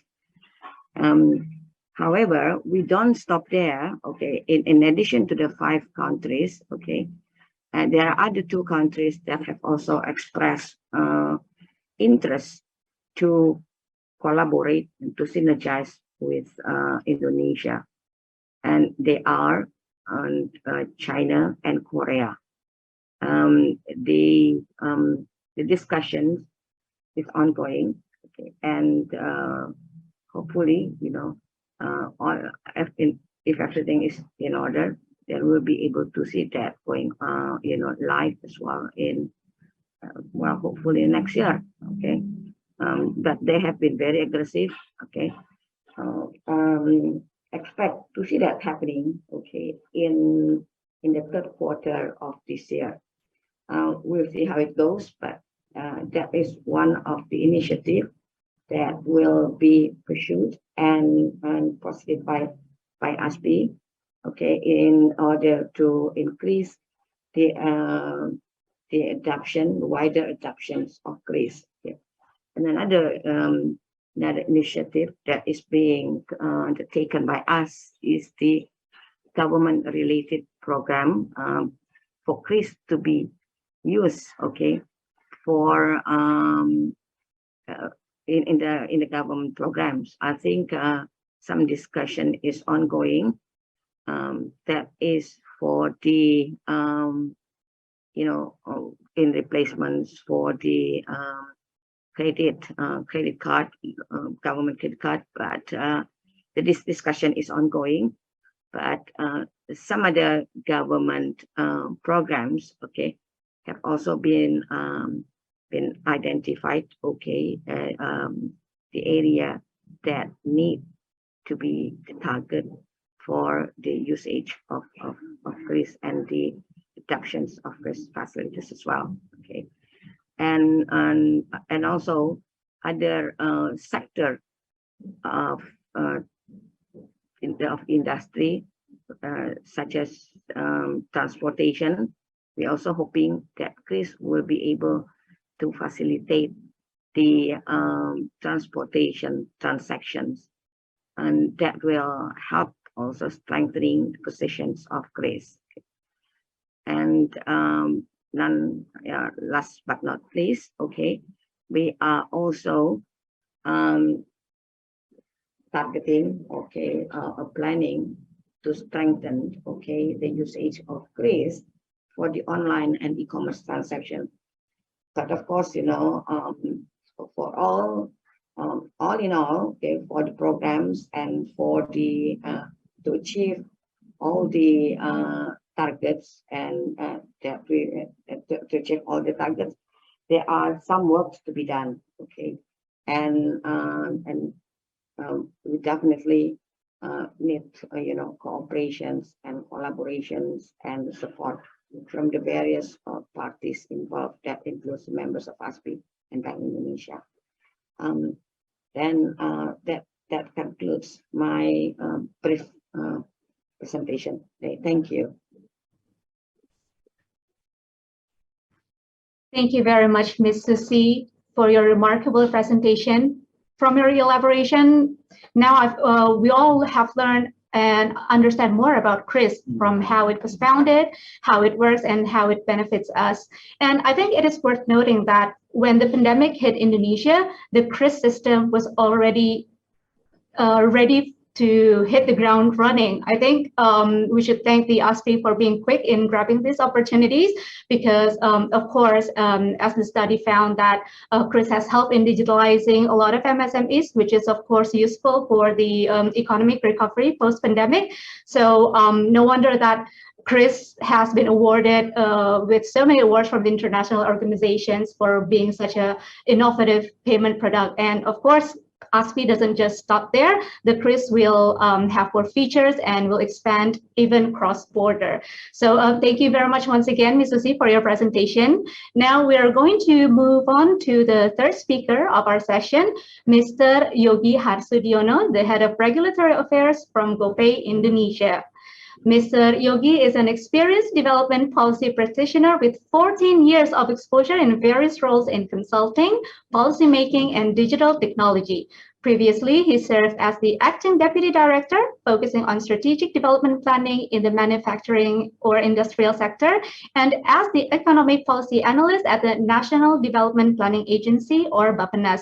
He holds a Master of Public Administration degree, focusing on international finance and economic policy from School of International and Public Affairs, Columbia University. Without further ado, let's invite Mr. Yogi to the floor. Mr. Yogi, the time is yours.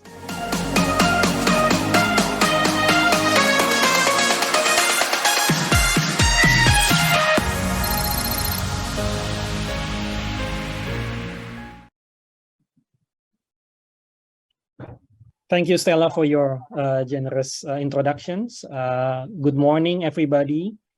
I would like to greet the Honorable Director of DKSP Bank Indonesia, Ibu Fitria Irmi Triswati, and also Deputy Director of DKSP Bank Indonesia, Bapak Arya Rangga Yogaswati, beserta, and then Ibu Grace Ratnawati from Microsoft Consulting, Sneha also from Microsoft Consulting, also Brooke from Bill and Melinda Gates Foundation.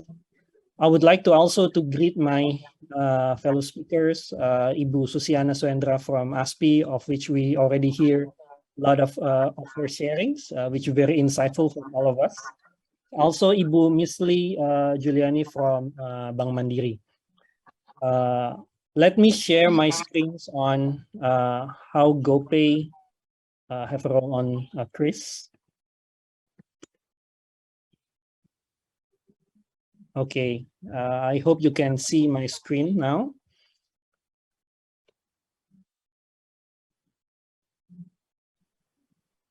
All right, so if we're talking about QRIS in Indonesia and how it has been developed for the past couple of years, we know that Bank Indonesia has initiated this initiative very fast. Pak Rangga and Bu Susi have mentioned earlier the history.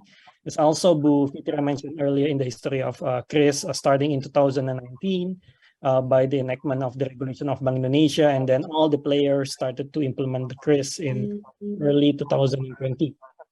But let me bring it into a wider concepts of how actually QRIS fits into GoTo Financial or GoPay support to the micro and small medium enterprises.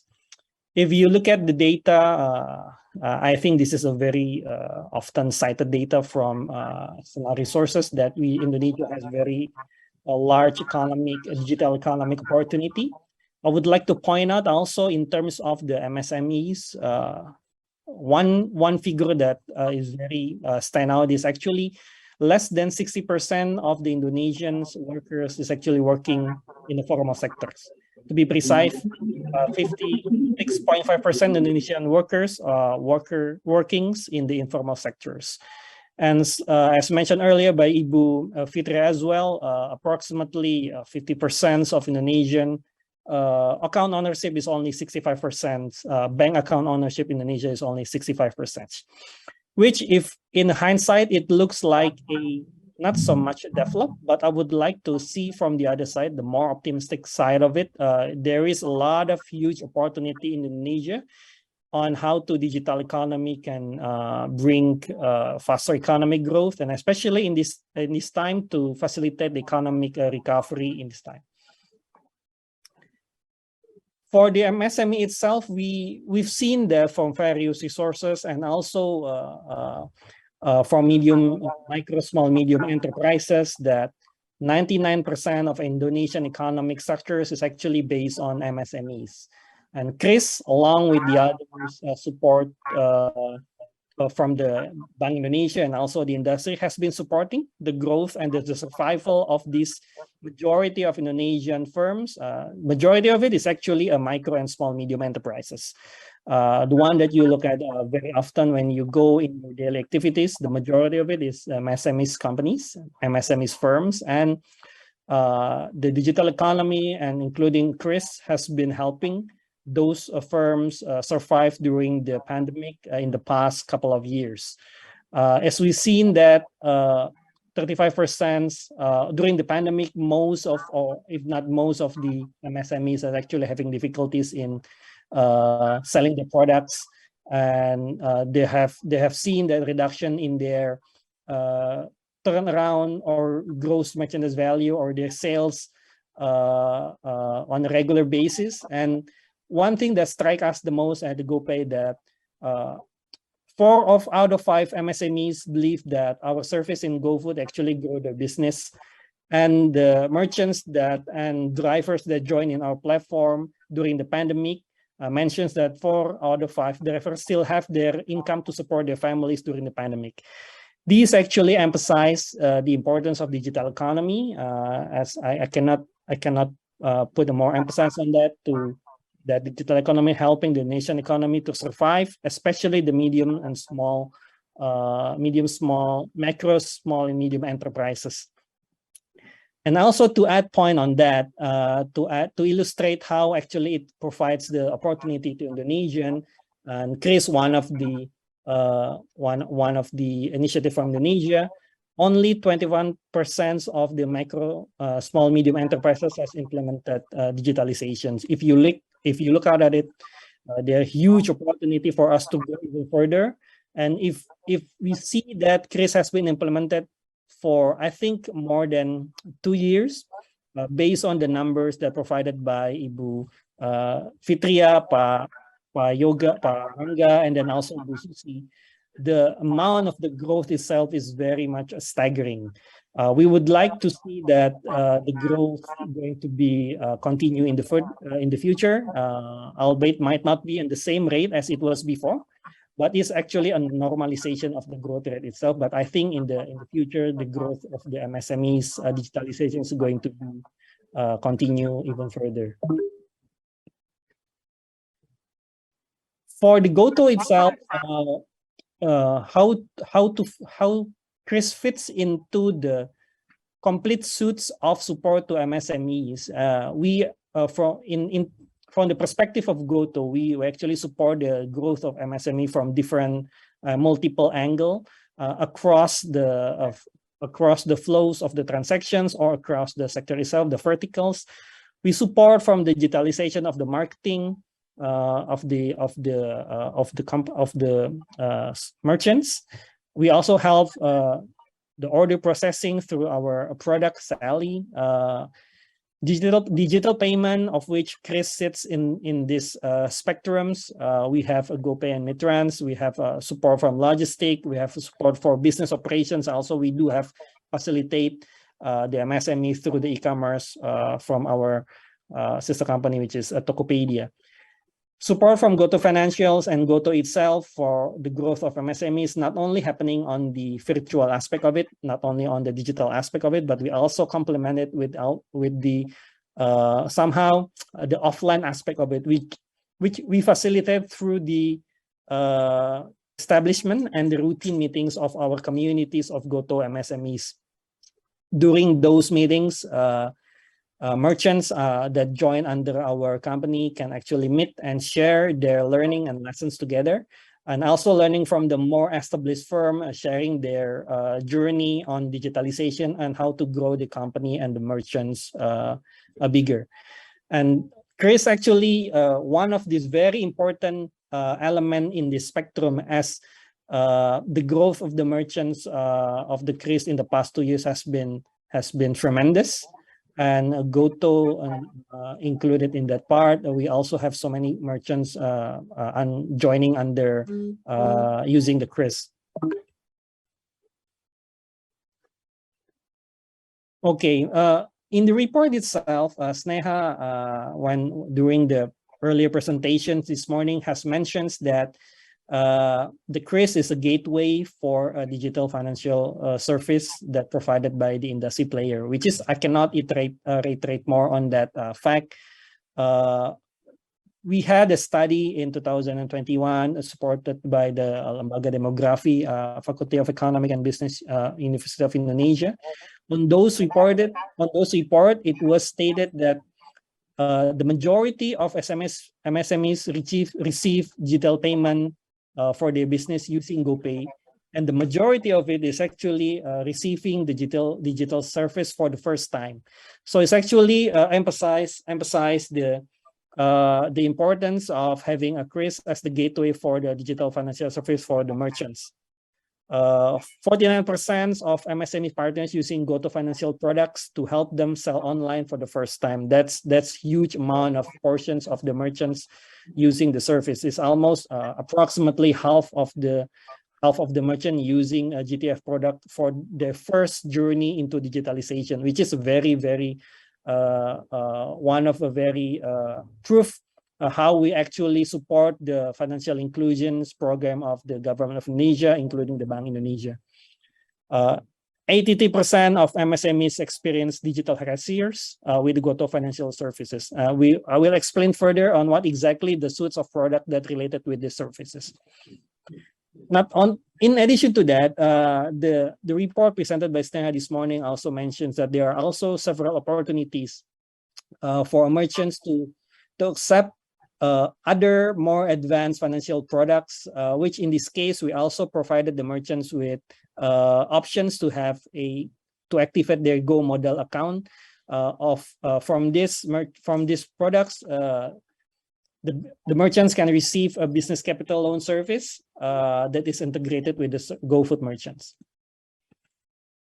Okay, so from industry standpoints, especially from GoPay, the QRIS implementation itself in the past 2 years has been very significant. It has been a game changer for the MSME digitalizations. However, as I mentioned earlier, the future opportunities is even greater. Not to mention on the landscape itself, but we can see a lot of improvement that can be made, which is a low-hanging fruit. Which we should be hoping that the industry can take into account, and the regulator and association itself can see that as a low-hanging fruit that we can actually try to attack it together to provide improvement in the QRIS itself. For the first fact, we've seen that lesson from what we've learned so far. The QRIS merchants and users has been growing consistently. As I mentioned earlier, since the initiation in the past 2 years, previously, if you look at the era before the QRIS, all players have their own logo and everything, and through QRIS is actually streamlined and actually increasing the merchant and user experience for digitalization, which is very important. We cannot understate the merchants and user experience when they use QRIS, and QRIS actually providing the opportunity for the merchants to give the best services to users, and for user itself to have a best experience when they try to purchase something from the merchants. In terms of what we've seen that opportunities in the future, we see that there are a lot of verticals, a lot of areas that we can go further. There are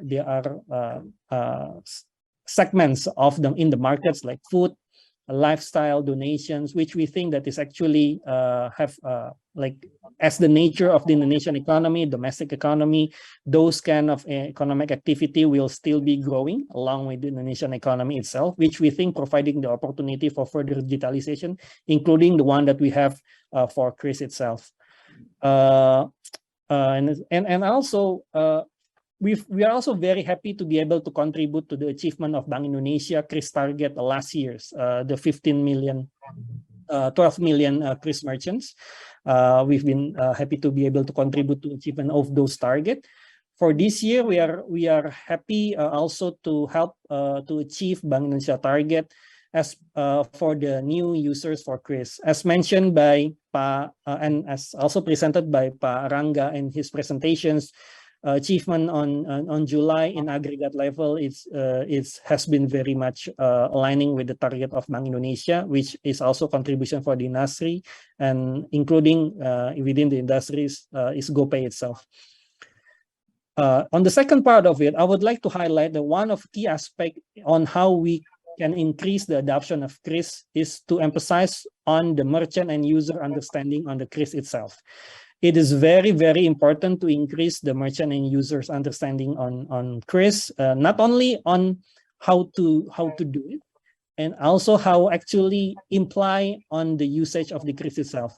On the reports, Neha mentioned that awareness on the benefit of QRIS is very high. However, if we go deeper on the element of it, which is, let's say, on the pricings, on the details of it, the understanding of the users and the merchants might not be as well as on the high level understanding on the QRIS benefit itself. So from the industry standpoint, GoPay always implement a strict SOP. We try to always educate, and we always assist our merchants from their onboarding through their day-to-day operations. We have different channels for merchants to convey their issues whenever they use the QRIS. We have this platform in websites, we have emails, and also the one that I mentioned earlier, we do have this offline forum that they can also share the experience. Not to mention on regional basis, GoPay has also their own team, agents on the regional basis that can readily assist the merchants whenever they need the help on how to use the QRIS better. On the user standpoint, we also have campaigns on increasing the users' literacy on financial aspect. And in our opinion, increasing user financial literacy will also help them to know how to use the QRIS better. And it's also something that GoPay has been initiating through several of our campaign. Finansiap campaign is the one that we often campaign, and we provide a lot of different modules to a lot of users to understanding what are their financial needs, increasing their financial literacy in the hope that they can understand how to use different services of digital products, one of which is the QRIS product itself. Mm-hmm. And lastly, we think in the futures, the opportunity will be also determined critically by the enabling environment. Bank Indonesia and the associations, ASPI and other association itself has been very, very involved in ensuring that the industry is well equipped by the necessary regulations, we are hoping this will continue in the futures. However, we know that the usage and the use case of the QRIS itself will likely going to evolving along the years as the economy mature, as the merchants mature, and as the user matures. We hope that the room for discussions with the industry is still open, and we are still allowed to give I'm sure that Bank Indonesia and ASPI will provide us also with the channels to us conveying our concerns, what would be the required in terms of policy perspective that required by the industry. Then I'm sure Bank Indonesia and ASPI will support that on that. On the last slide, Sneha mentioned earlier that in the report, Microsoft on how QRIS can actually bundle with the other financial service, and we actually doing it in our product through GoBiz. In addition to providing payment acceptance for QRIS, we're also opening up so many different services to the merchants, including the consolidated reportings and also opportunities for other financial services. In this case, is Go Modal for loan services for the merchants. All of this is providing services to merchants in the hope that they can enjoy their journey in digitalizations and providing the service better to the user, focusing what's important for their business, not busy with doing something that we can actually handle it better. I would like to close my presentations. Thank you for the opportunity. I give back to Stella. Thank you.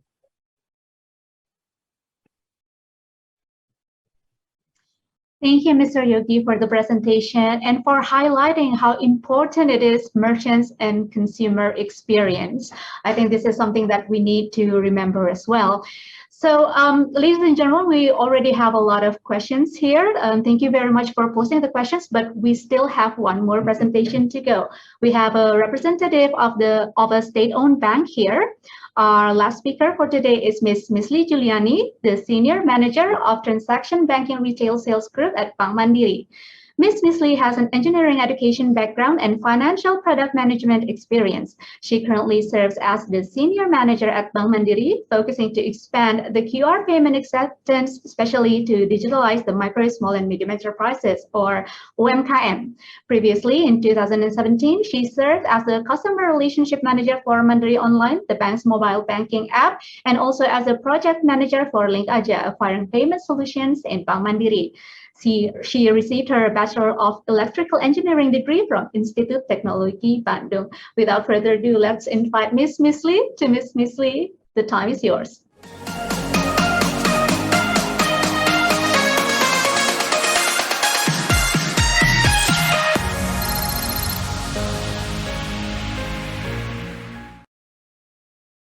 Okay, thank you for your kind introduction, Bu Stella, and good morning for Bu Fitria Irmi, the Director of Payment System Policy Department of Bank Indonesia, Pak Arya Rangga Yogasati, the Deputy Director of Payment System Policy Department at Bank Indonesia, Bu Sisyana Suhendra, Executive Director of ASPI, Pak Yogi Harsudiono, Head of Regulatory Affairs of GoPay, and MSC Partner, Bu Grace Retnawati and Bu Sneha for conducting this presentation and study of QRIS.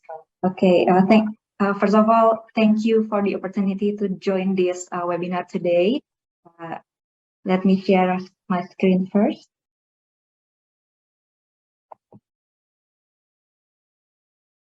Okay, so let's take a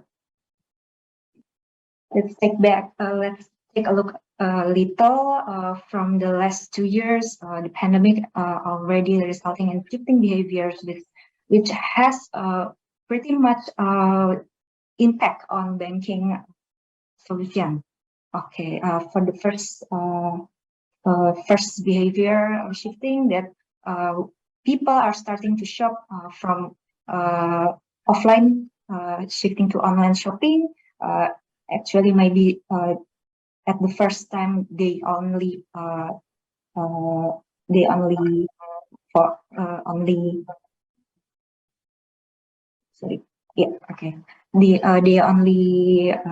try to find one and then another.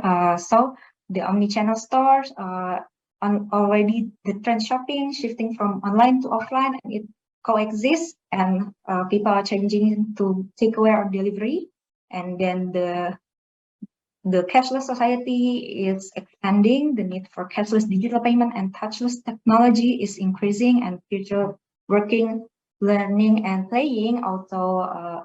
Nowadays, people only use digital devices and online platforms from home.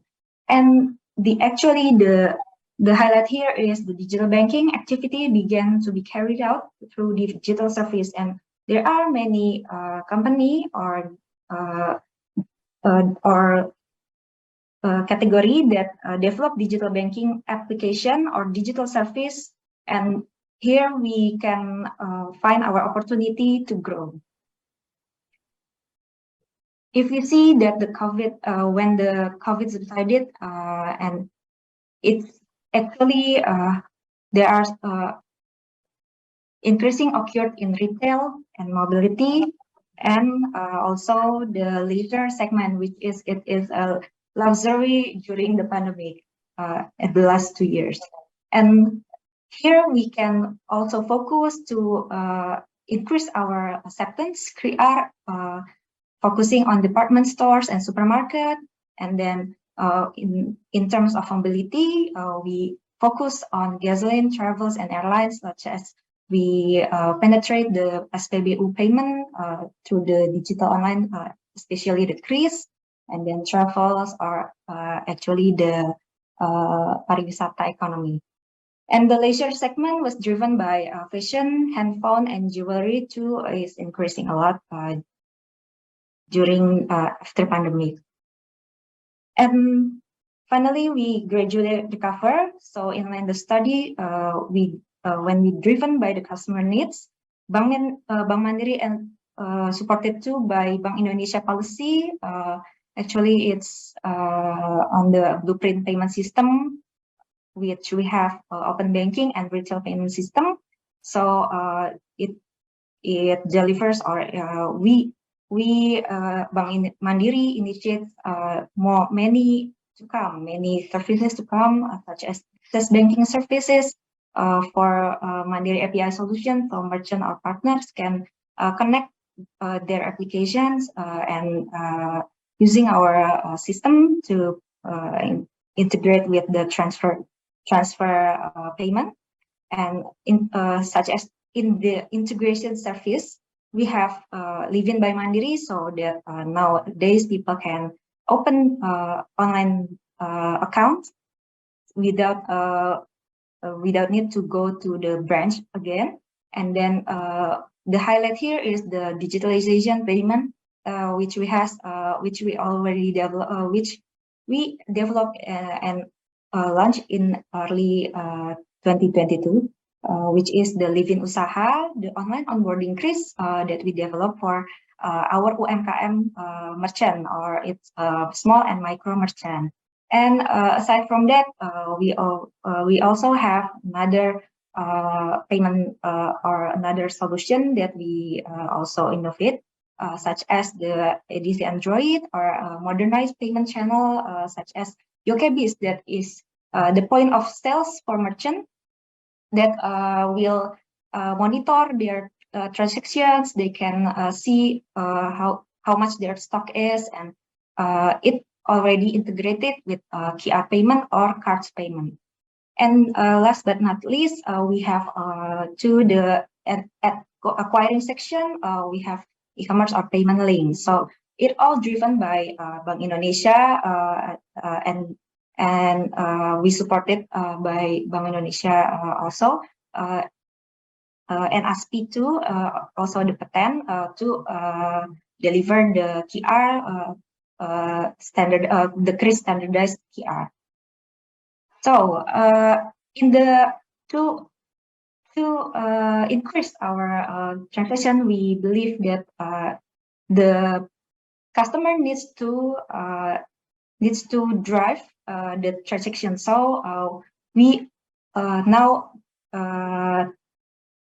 innovate, or we now develop the Livin by Mandiri, that is the super app that has 3 jumping steps or 3 milestones that we try to have the comprehensive banking experience. So the customers has no need again to go to physical branch, that they can already done everything they want in their hand through their smartphones. And then we actually have the full suite financial services to integrate financial needs in Livin by Mandiri. We integrate with Bank Syariah Indonesia, Task, and another many company to come, or features to come. And the newest is the open ecosystem that is implemented in Livin by Mandiri. It will bring lifestyle ecosystem to life. The deeper connection with the customer will be more awesome. So we in this open ecosystem, we hope that this application will be used, and the customer will be drive the transition of the first payment at merchant. So the Livin by Mandiri too has many more features and new features, such as from online onboarding and dashboard that actually earlier mentioned by Ms. Neha, that it's maybe for the dashboard or transaction, we can come from QR payment first at first point to digitalize the merchant. But sometimes we also come from the issuer payment, such as Livin by Mandiri. So the customer will drive the merchant, or merchant will drive the customer, or vice versa. We hope that it will implemented at the ground. Okay. So in the near future, Bank Mandiri focus on QR payment, and we will we support the policy of Bank Indonesia too, or the regulator. So we will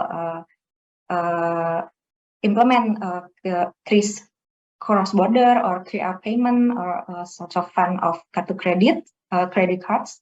So besides that, we will also implement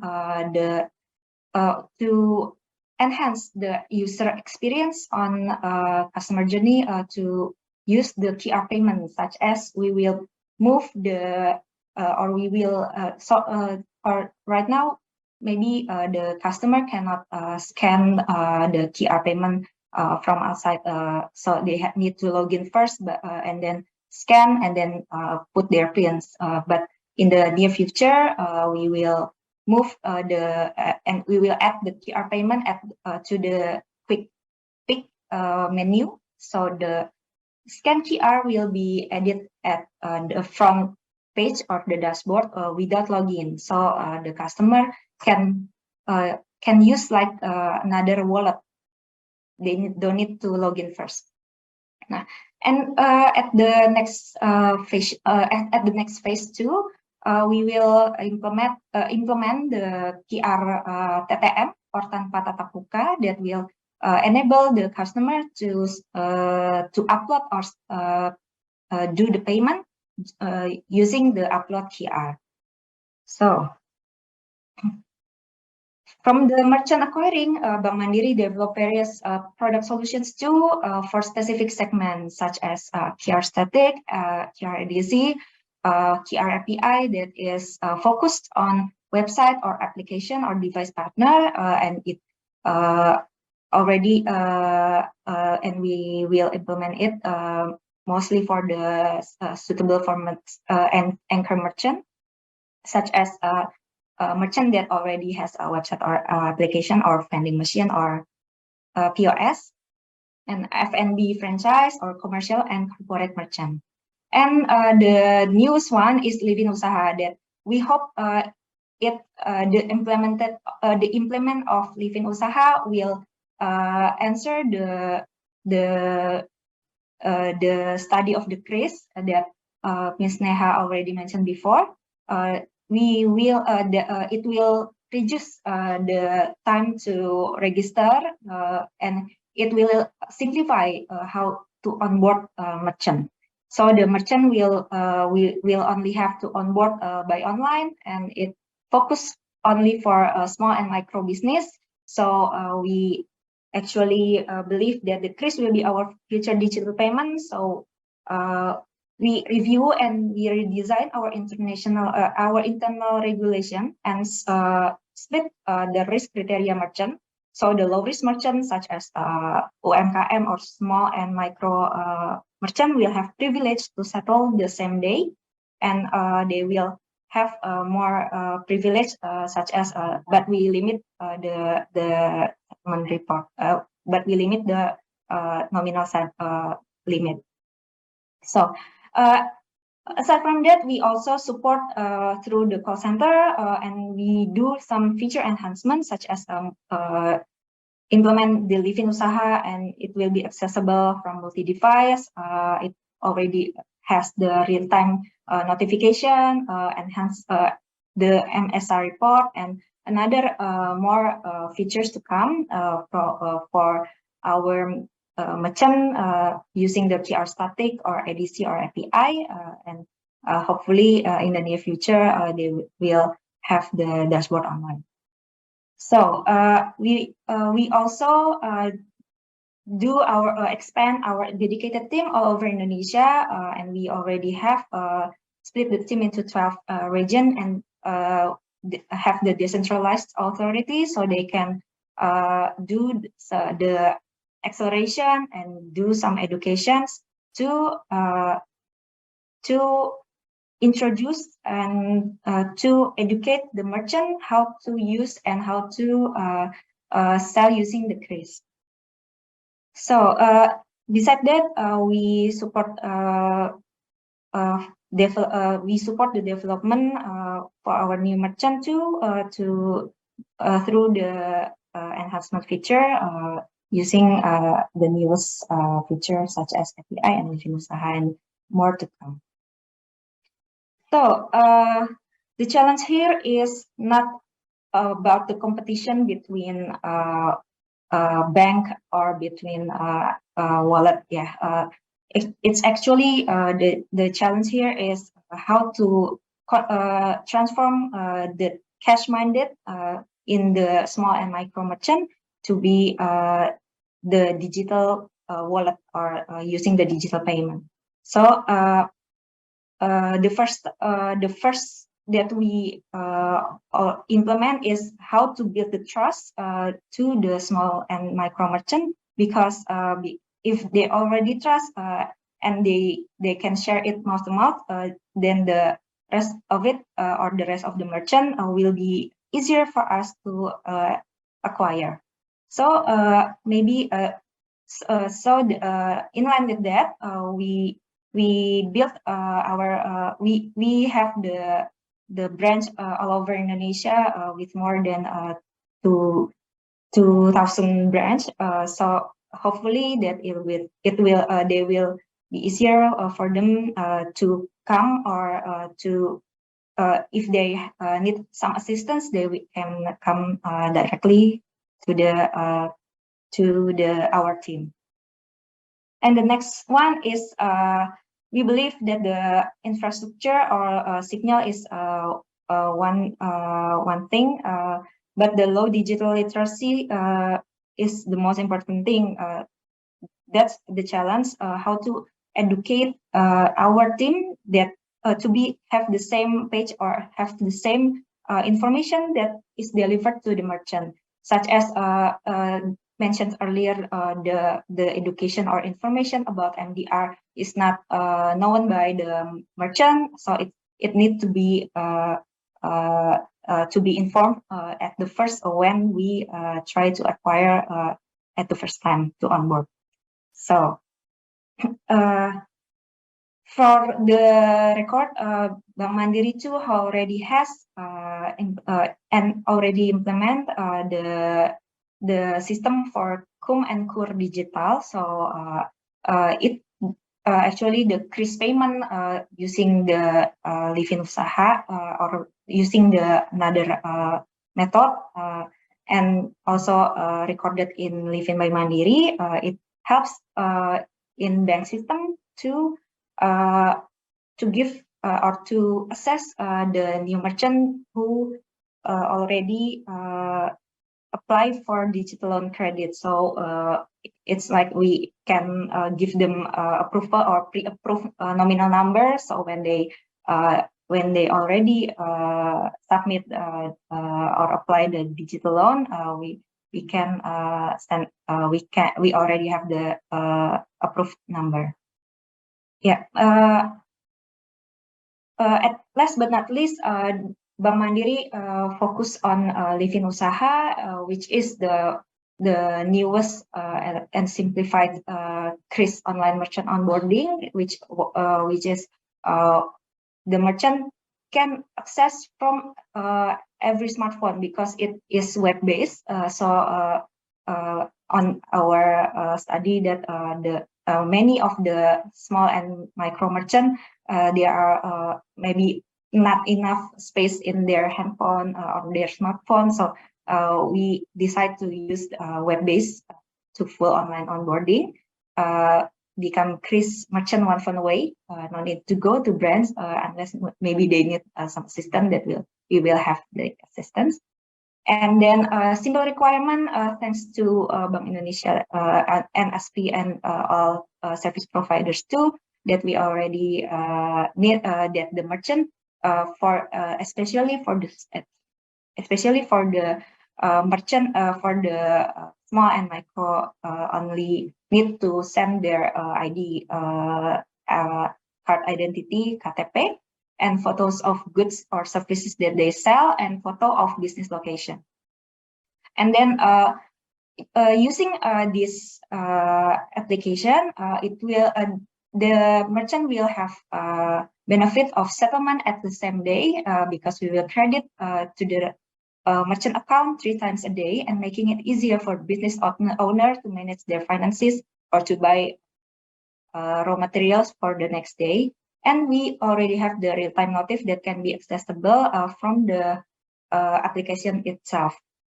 The fourth is we already set the all wallet or QR app, bank or non-bank, because we already apply the QRIS standard, and we implement the competitive NDR, which is still 0% until the December 2022. Okay, maybe last but not least, I think it's very important for us to give back to community, and I think the collaboration is the key. Okay, maybe that's all about my presentation. Thank you. I'll give it back to Stella.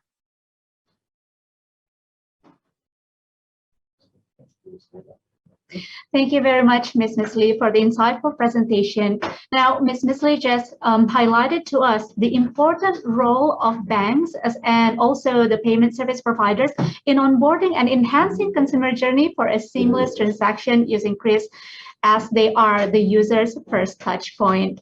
Now, ladies and gentlemen, that was all for the presentations for today. Now we are entering the Q&A session. For that, we would like to invite all speakers to turn your camera back on. All right, we have several questions on cross-border today. The first one is addressed to Mr. Arya as a representative from Bank Indonesia. A question from Bayu Pratomo from Fortune Indonesia. How are Indonesia's efforts and readiness in facing the cross-border payment plan? Mr. Arya?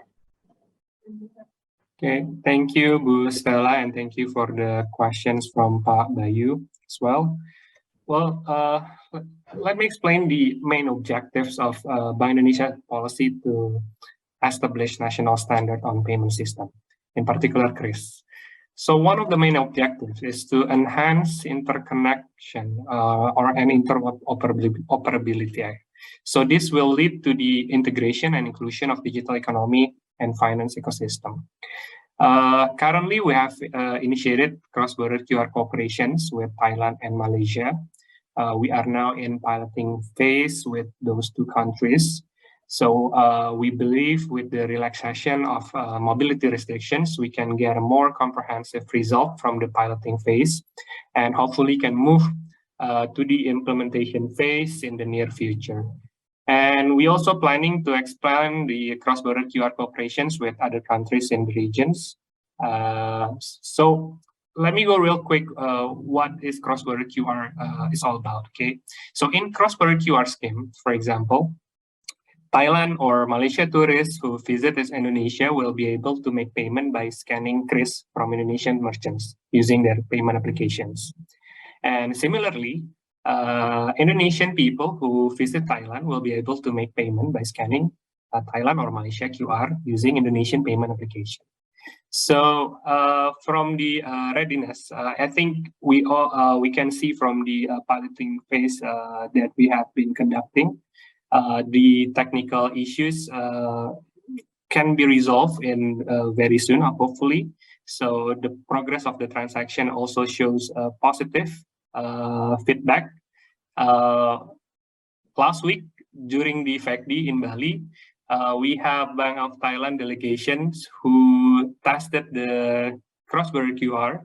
So they scan QRIS in FACD merchants, and it was very successful, and they were very pleased with the development of the cross-border QR cooperations between Indonesia and Thailand. So I think we are very ready to soon move to a implementation phase, hopefully.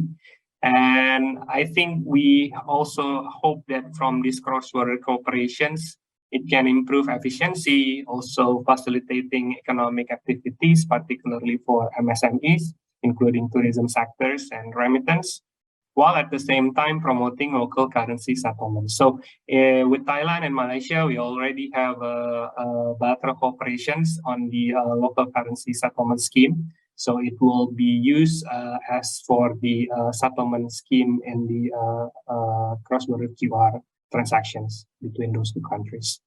I hope that answers the questions. Yeah, thank you.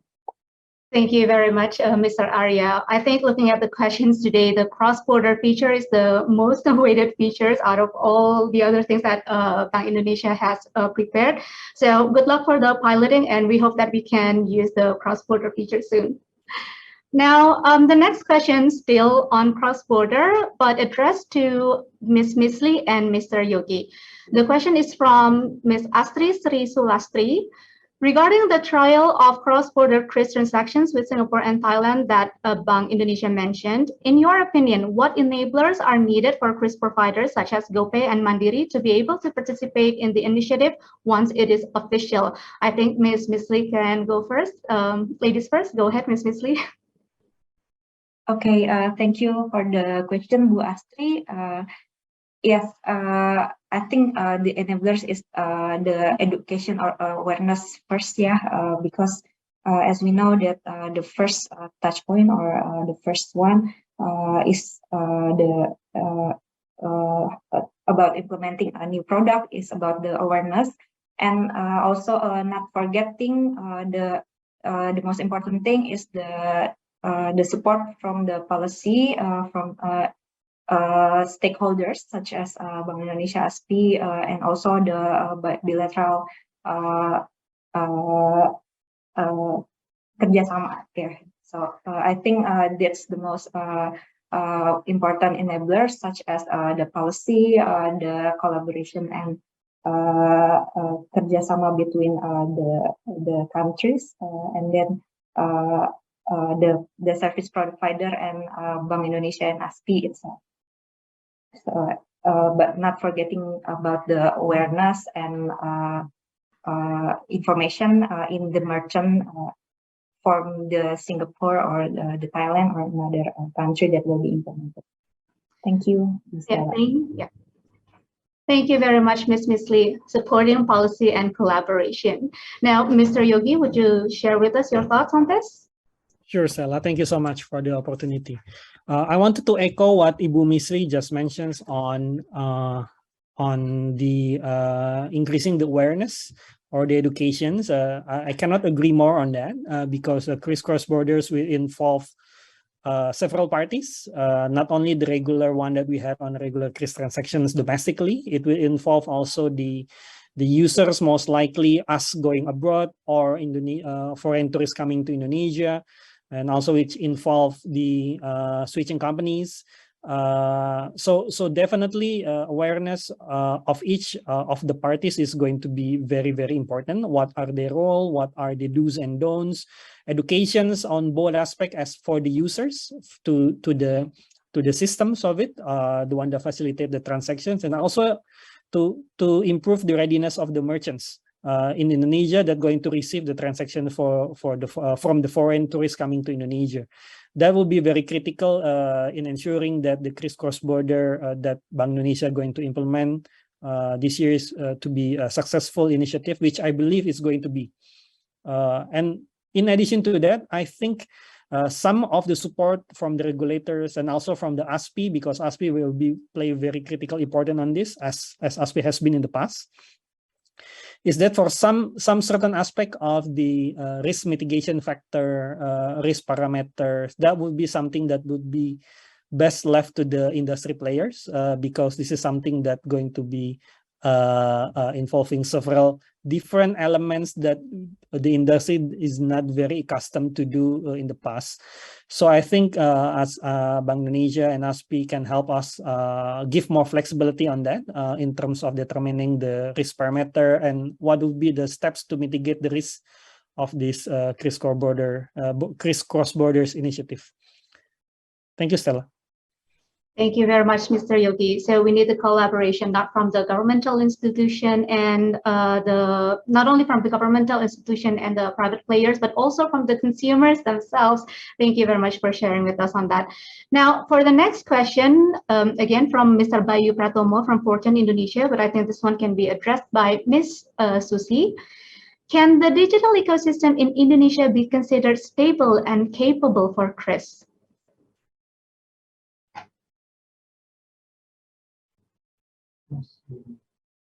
Ms. Susi, I think you're still on mute.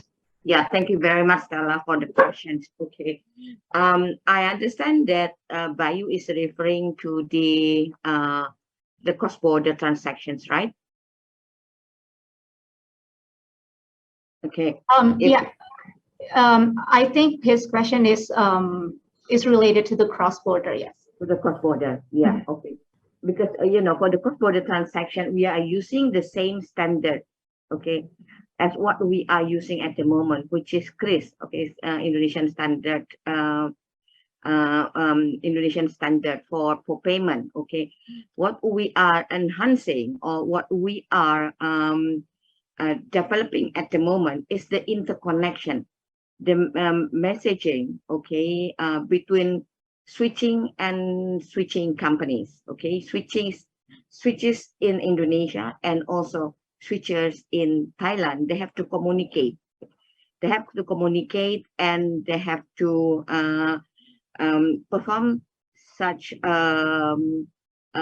enhancement, okay, in their system, just to enable, okay, the transactions can be accepted by both parties, whether it is for the outward transactions or it is for the inward transactions. Okay, we are pretty much aware on the security side, okay, of the aspects, okay, and switching are also looking and carefully working on it, okay. But we do believe, because this is the interconnection, okay, the messages are using a very special a certain standard. They have been agreed, okay, and they have been used by many players in many countries. I believe it's safe. Yeah, it's safe. Yeah, and I think not only switchers, okay, that to protect, to ensure security is being attended to, but the players, okay, will have to do the same thing, because the players say, for example, if it is okay, if it is outgoing transaction, outward, okay, transactions, okay, that means, all right, the issuers in Indonesia, okay, will have to execute a certain development, certain enhancement, certain adjustment in their system. So they have to do the same thing, okay, and they have to do the needful, okay, to ensure that security authentication factor is not breached, okay. And I think that is very, very vital, okay, for everybody to do whatever is required for them to do and ensure that the security and is fully attended to, and ensure that the transaction is executed smoothly, seamlessly, and safe. Yeah, because obviously for overseas transaction there will be an advice, okay, which is an additional information for the issuer, okay, or for the user, for them to receive information on the amount of the transaction and on the exchange rate that is applied or prevailing on that day. So it is required, okay, for the issuers, okay, for the service provider to do the needful. Yeah. Thank you very much, Mrs. C. I love hearing Mrs. C's confidence in the quality, safety, and security of our payment system. That's very encouraging. Thank you so much. The next question is addressed to again Mr. Arya. The question is from Faraz Alifiani from Bank DKI. The question is, how do we keep maintaining merchants or customers for using QRIS as payment method, especially in wholesale or traditional market industry? Mr. Arya? Okay, thank you for the questions. I think I always tell to everyone that if we want to convince merchants or users to use QRIS, we need to show them what the benefits of QRIS. So we will continue to educate and communicate the benefits of digital payments, in particular QRIS, to merchants and users. So these benefits of QRIS includes cost efficiency for merchants. I think Susi has mentioned also earlier. So MDR for QRIS, for example, is very efficient compared to other payment methods such as debit card or credit cards. And QRIS also opens access to broader digital financial services, in particular like financing. And also it provides more efficiency in cash handling, mitigating risks of counterfeit rupiah and many other benefits. And for users, it's also QRIS provides more convenience to users by using their payment applications.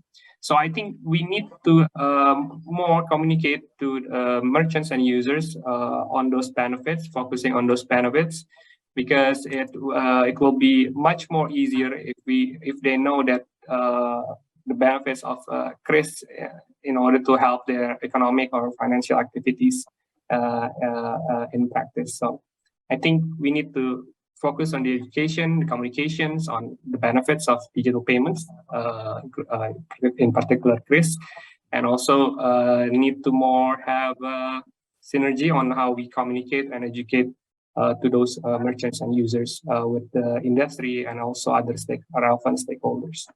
I think that would be all from me. Thank you. Thank you very much, Mr. Arya. So communicating the benefits is not only important to acquire new users, but also to maintain existing users. Now, for the next question, again, it is addressed to Mr. Arya. The question is from Ahmad Agustiyatama. How important is the role of merchant aggregator in acquiring micro merchants? Since the common business model is revenue sharing, how can we leverage the role of merchant aggregator to increase the acquisition of micro merchants? Mr. Arya? Okay, thank you for the questions. I think merchant aggregator plays important role in the expansion of QRIS adoptions. But I think one of the main things that we need to highlight is how they need to ensure the risk management, the KYC on the merchant acquisition. This will lead to more confidence in the QRIS transaction itself. I think security is one of the main issues, and we need to ensure that both at the payment service providers and also from the merchant aggregators who, in cooperation with the payment service providers, also doing the same thing to ensure the security and also the risk management. So, but I think when we talk about the micro merchants and also small and micro merchants, I think we need merchant aggregators can leverage that their advantages to acquire more merchants on those segments. So yes, I think they play important roles, but they also need to ensure that the merchants acquired complies with the regulations and also the importance of the security features and also the risk management and KYC. I think that will be all from me. Thank you. Thank you very much, Mr. Arya. So the answer is merchant aggregators. They are important for acquiring new users, but they also need to remember that they need to follow the rules. Thank you very much to all of the speakers for answering the questions. Now, I would like to deliver a brief summary of what we have learned during the session. So, ladies and gentlemen, as life in general is recovering post-pandemic, we are witnessing and experiencing transformation to the digital ecosystem, including in financial aspects of our lives. Studies have shown that although cash is still the most preferred payment method, QRIS is the second most preferred method, and we see opportunities for further growth of QRIS adoption. Studies have also shown that respondents, who are mostly micro, small, and medium enterprises, are aware of the benefit of QRIS, and there is a huge opportunity for the government and private sectors to use QRIS for better public service and customer experience. From the government point of view, QRIS can be utilized to pay taxes and public transportation. For instance, while the private sector's QRIS could be the key to higher volume of transactions as it enables digital payment, which is more hassle-free. One of the factors that can increase the growth of QRIS adoption is interconnection and interoperability. And we also see the opportunity for cross-border implementation of QRIS to expand its reach. To further accelerate the adoption and implementation of QRIS, collaboration between the government, FSPs, and private sectors is key. That is all for the session, ladies and gentlemen. I would like to thank the honorable speakers for sharing their insights and experience to us today. But before we close the session, I would like to again invite all of the speakers for a photo session. For all of the speakers of the panel discussion and also for Sneha as the presenter of the study, could you please turn your camera on so we can have a photo session together? So we're going to take a picture in 3, 2, 1. One more time, 3, 2, 1. Thank you once again for Mr. Arya, Ms. Susiana, Mr. Yogi, and Ms. Misli. I hope everyone here learned as much as I did just now. And I hope we will see each other again. Stay healthy and stay safe. Now, I would like to give the screen back to Ira.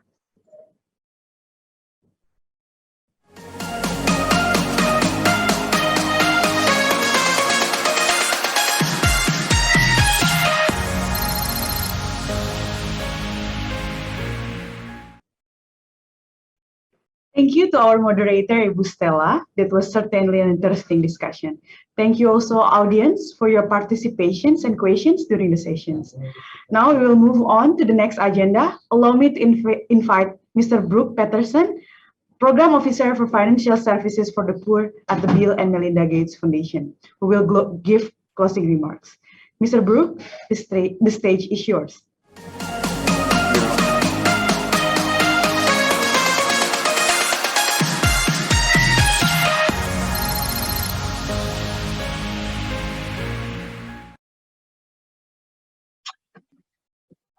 Thank you so much. Ibu Fitria Triswati, Director of Payment Systems, Policy Department of Bank Indonesia. Ibu Grace Ratnawati, MSc Country Director, Ibu Sneha Sampath. And distinguished panelists, Bapak Rangga, Ibu Susia, Pa Yogi, Ibu Misli. It is an honor to be able to close this important session on the QR Indonesia standard, or QRIS. I appreciated learning from all of you during informative presentations. As many of you know, the Gates Foundation supports financial inclusion efforts across the globe, including here in Indonesia. We believe that access to safe, regulated financial services is an essential building block for enabling household resilience, linking women and men to economic opportunity and contributing to modern, inclusive economies. We also believe that by designing policies and services in ways that are gender intentional and consider the different needs and social contexts of women, that financial services can support women's economic empowerment. It is with this vision for reaching and including women and the poor that we partner with country governments, the private sector, and non-governmental organizations to advance financial inclusion. To enable financial inclusion, the Gates Foundation believes in the transformative potential of new technologies and innovations that give customers and businesses access to safe, useful, and low-cost digital financial services that not only increase the adoption of financial services, but also increase the benefits that individuals, businesses, and entire economies can realize from the digital transformation. Indonesia is a global leader in this innovation, with banks, fintechs, and tech platforms competing to bring value to customers, offering new channels and new products for engaging with financial services. While much of the attention may go to the providers, the neobanks, super apps, fintechs, and incumbent banks, it is important to not forget the importance of the infrastructure that links providers and customers that can help reduce costs and that establishes clear standards to enable investment and competition. BI is certainly aware of this, having launched the Indonesia Payment Systems Blueprint in May of 2019, as was detailed by Ibu Fitria. The blueprint laid out BI's vision for payments infrastructure in Indonesia, including BI Fast, improvements to the National Payments Gateway, and of course, QRIS. As we've seen from India with the India Stack, the development of digital public infrastructure for payments and ID can dramatically increase uptake of digital financial services and create a more inclusive financial system. I congratulate Bank Indonesia for its leadership in the successful rollout of QRIS across the country. I remember attending the presentation of the Payment System Blueprint where Pak Periwarjo also soft launched QRIS. And now, after only 3 years, there are nearly 20 million merchants enrolled, 90% of which are MSMEs. That means that nearly 25% of Indonesia's 64 million MSMEs now display the QRIS QR. For many, perhaps most of these firms, this is their first time accepting digital payments and their first steps into being digitally enabled. Payments interoperability enabled by QRIS means that merchants can accept payments from any provider, and customers can choose the payments app they prefer, rather than the one required by the merchant. This is exciting on several levels. While QRIS acceptance growing, there are increasing opportunities for consumers to use digital payments in their everyday lives. And as BI and financial service providers enable new use cases, some of which were presented today, consumers will have even more reason to use QRIS, benefiting from the convenience, speed, and security. Enabling use cases like cashing in or out of your bank or e-money account will turn every QRIS merchant into a mini bank, facilitating essential financial services and making the formal financial services sector more accessible for those who do not yet have or use a financial account, and more useful for those who do. As consumers become more accustomed to using QRIS, businesses will as well. It is perhaps on the business side that QRIS adoption holds the most exciting potential. Indonesian MSMEs contribute nearly 62% of the nation's GDP and account for nearly all of its employment of working age women and men. Empowering Indonesia's MSMEs means empowering the nation. Micro and small firms often struggle to manage their cash flow and liquidity or miss opportunities to invest in their businesses because they cannot access financial services that meet their specific needs.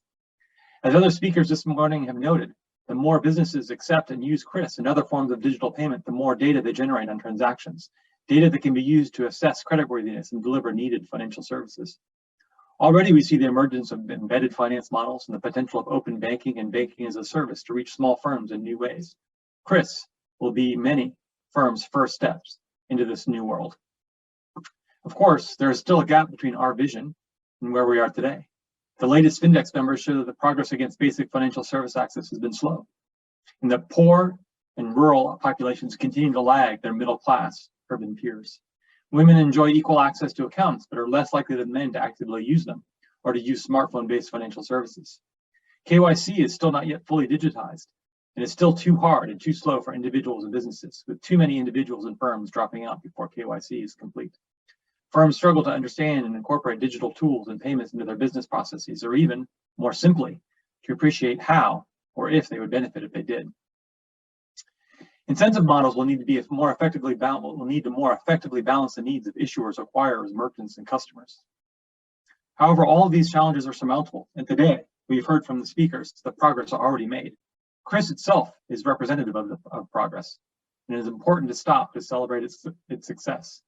I'm excited to continue to partner with BI, MSC, and other stakeholders to support Indonesia's financial inclusion goals and to help make Indonesia's digital economy more inclusive and more empowering. Thank you all for your amazing work and leadership. And again, congratulations to BI for the successes of QRIS and for the continued progress against the ambitious Payments System Blueprint. I hope you all have a wonderful rest of your day. Thank you so much. Thank you so much for the closing remarks, Mr. Brook. Now, for the final agenda, allow me to invite Mr. Rauna Kapoor, Senior Manager at MSC, who will announce the latest initiative from MSC called India FinTech Summit. Mr. Rauna, the stage is yours.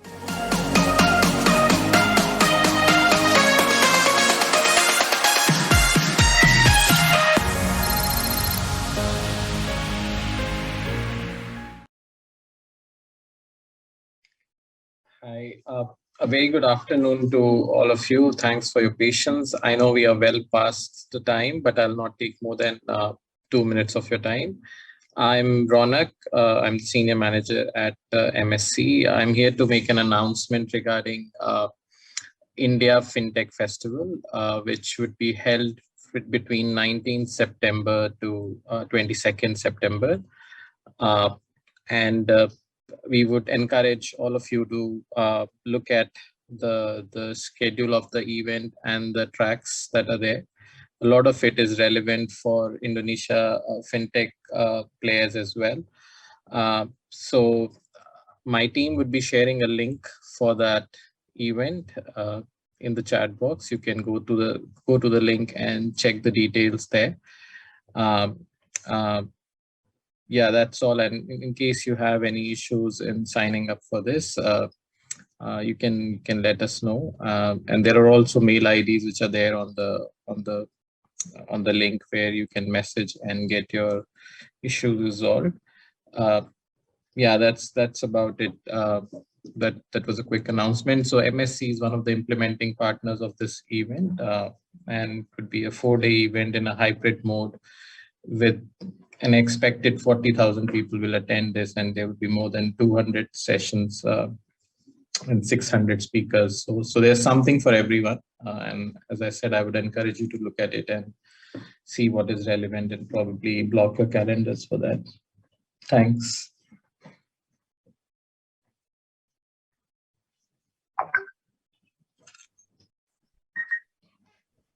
Thank you so much, Mr. Rauna.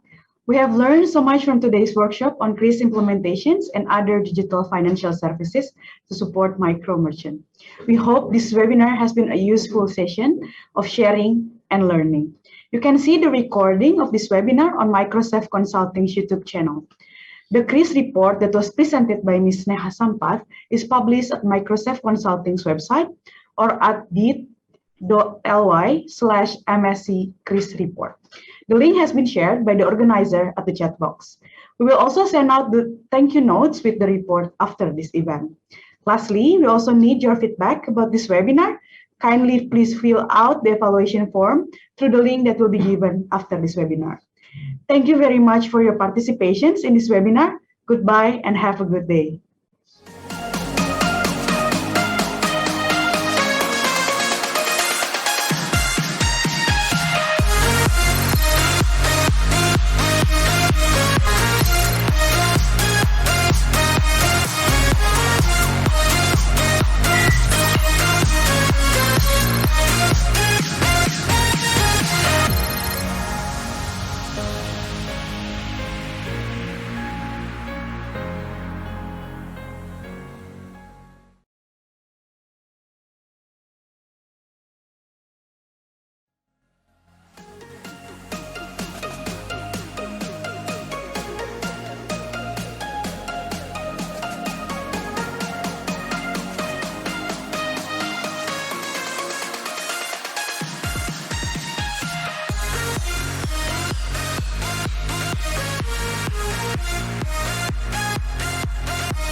Ya, terima kasih kepada semua narasumber. Oh, okay. Thank you, everyone. Yes, thank you, everyone. So you can leave the room right now. Thank you so much. Thank you. Thank you so much, Team Ima. Thank you so much for all your support. Yes. Thank you, other speakers and panelists. Thank you so much. Thank you so much, Ima. Thank you, all the speakers. Thank you so much, Pak Rangga, Ibu Susi, Pak Yogi.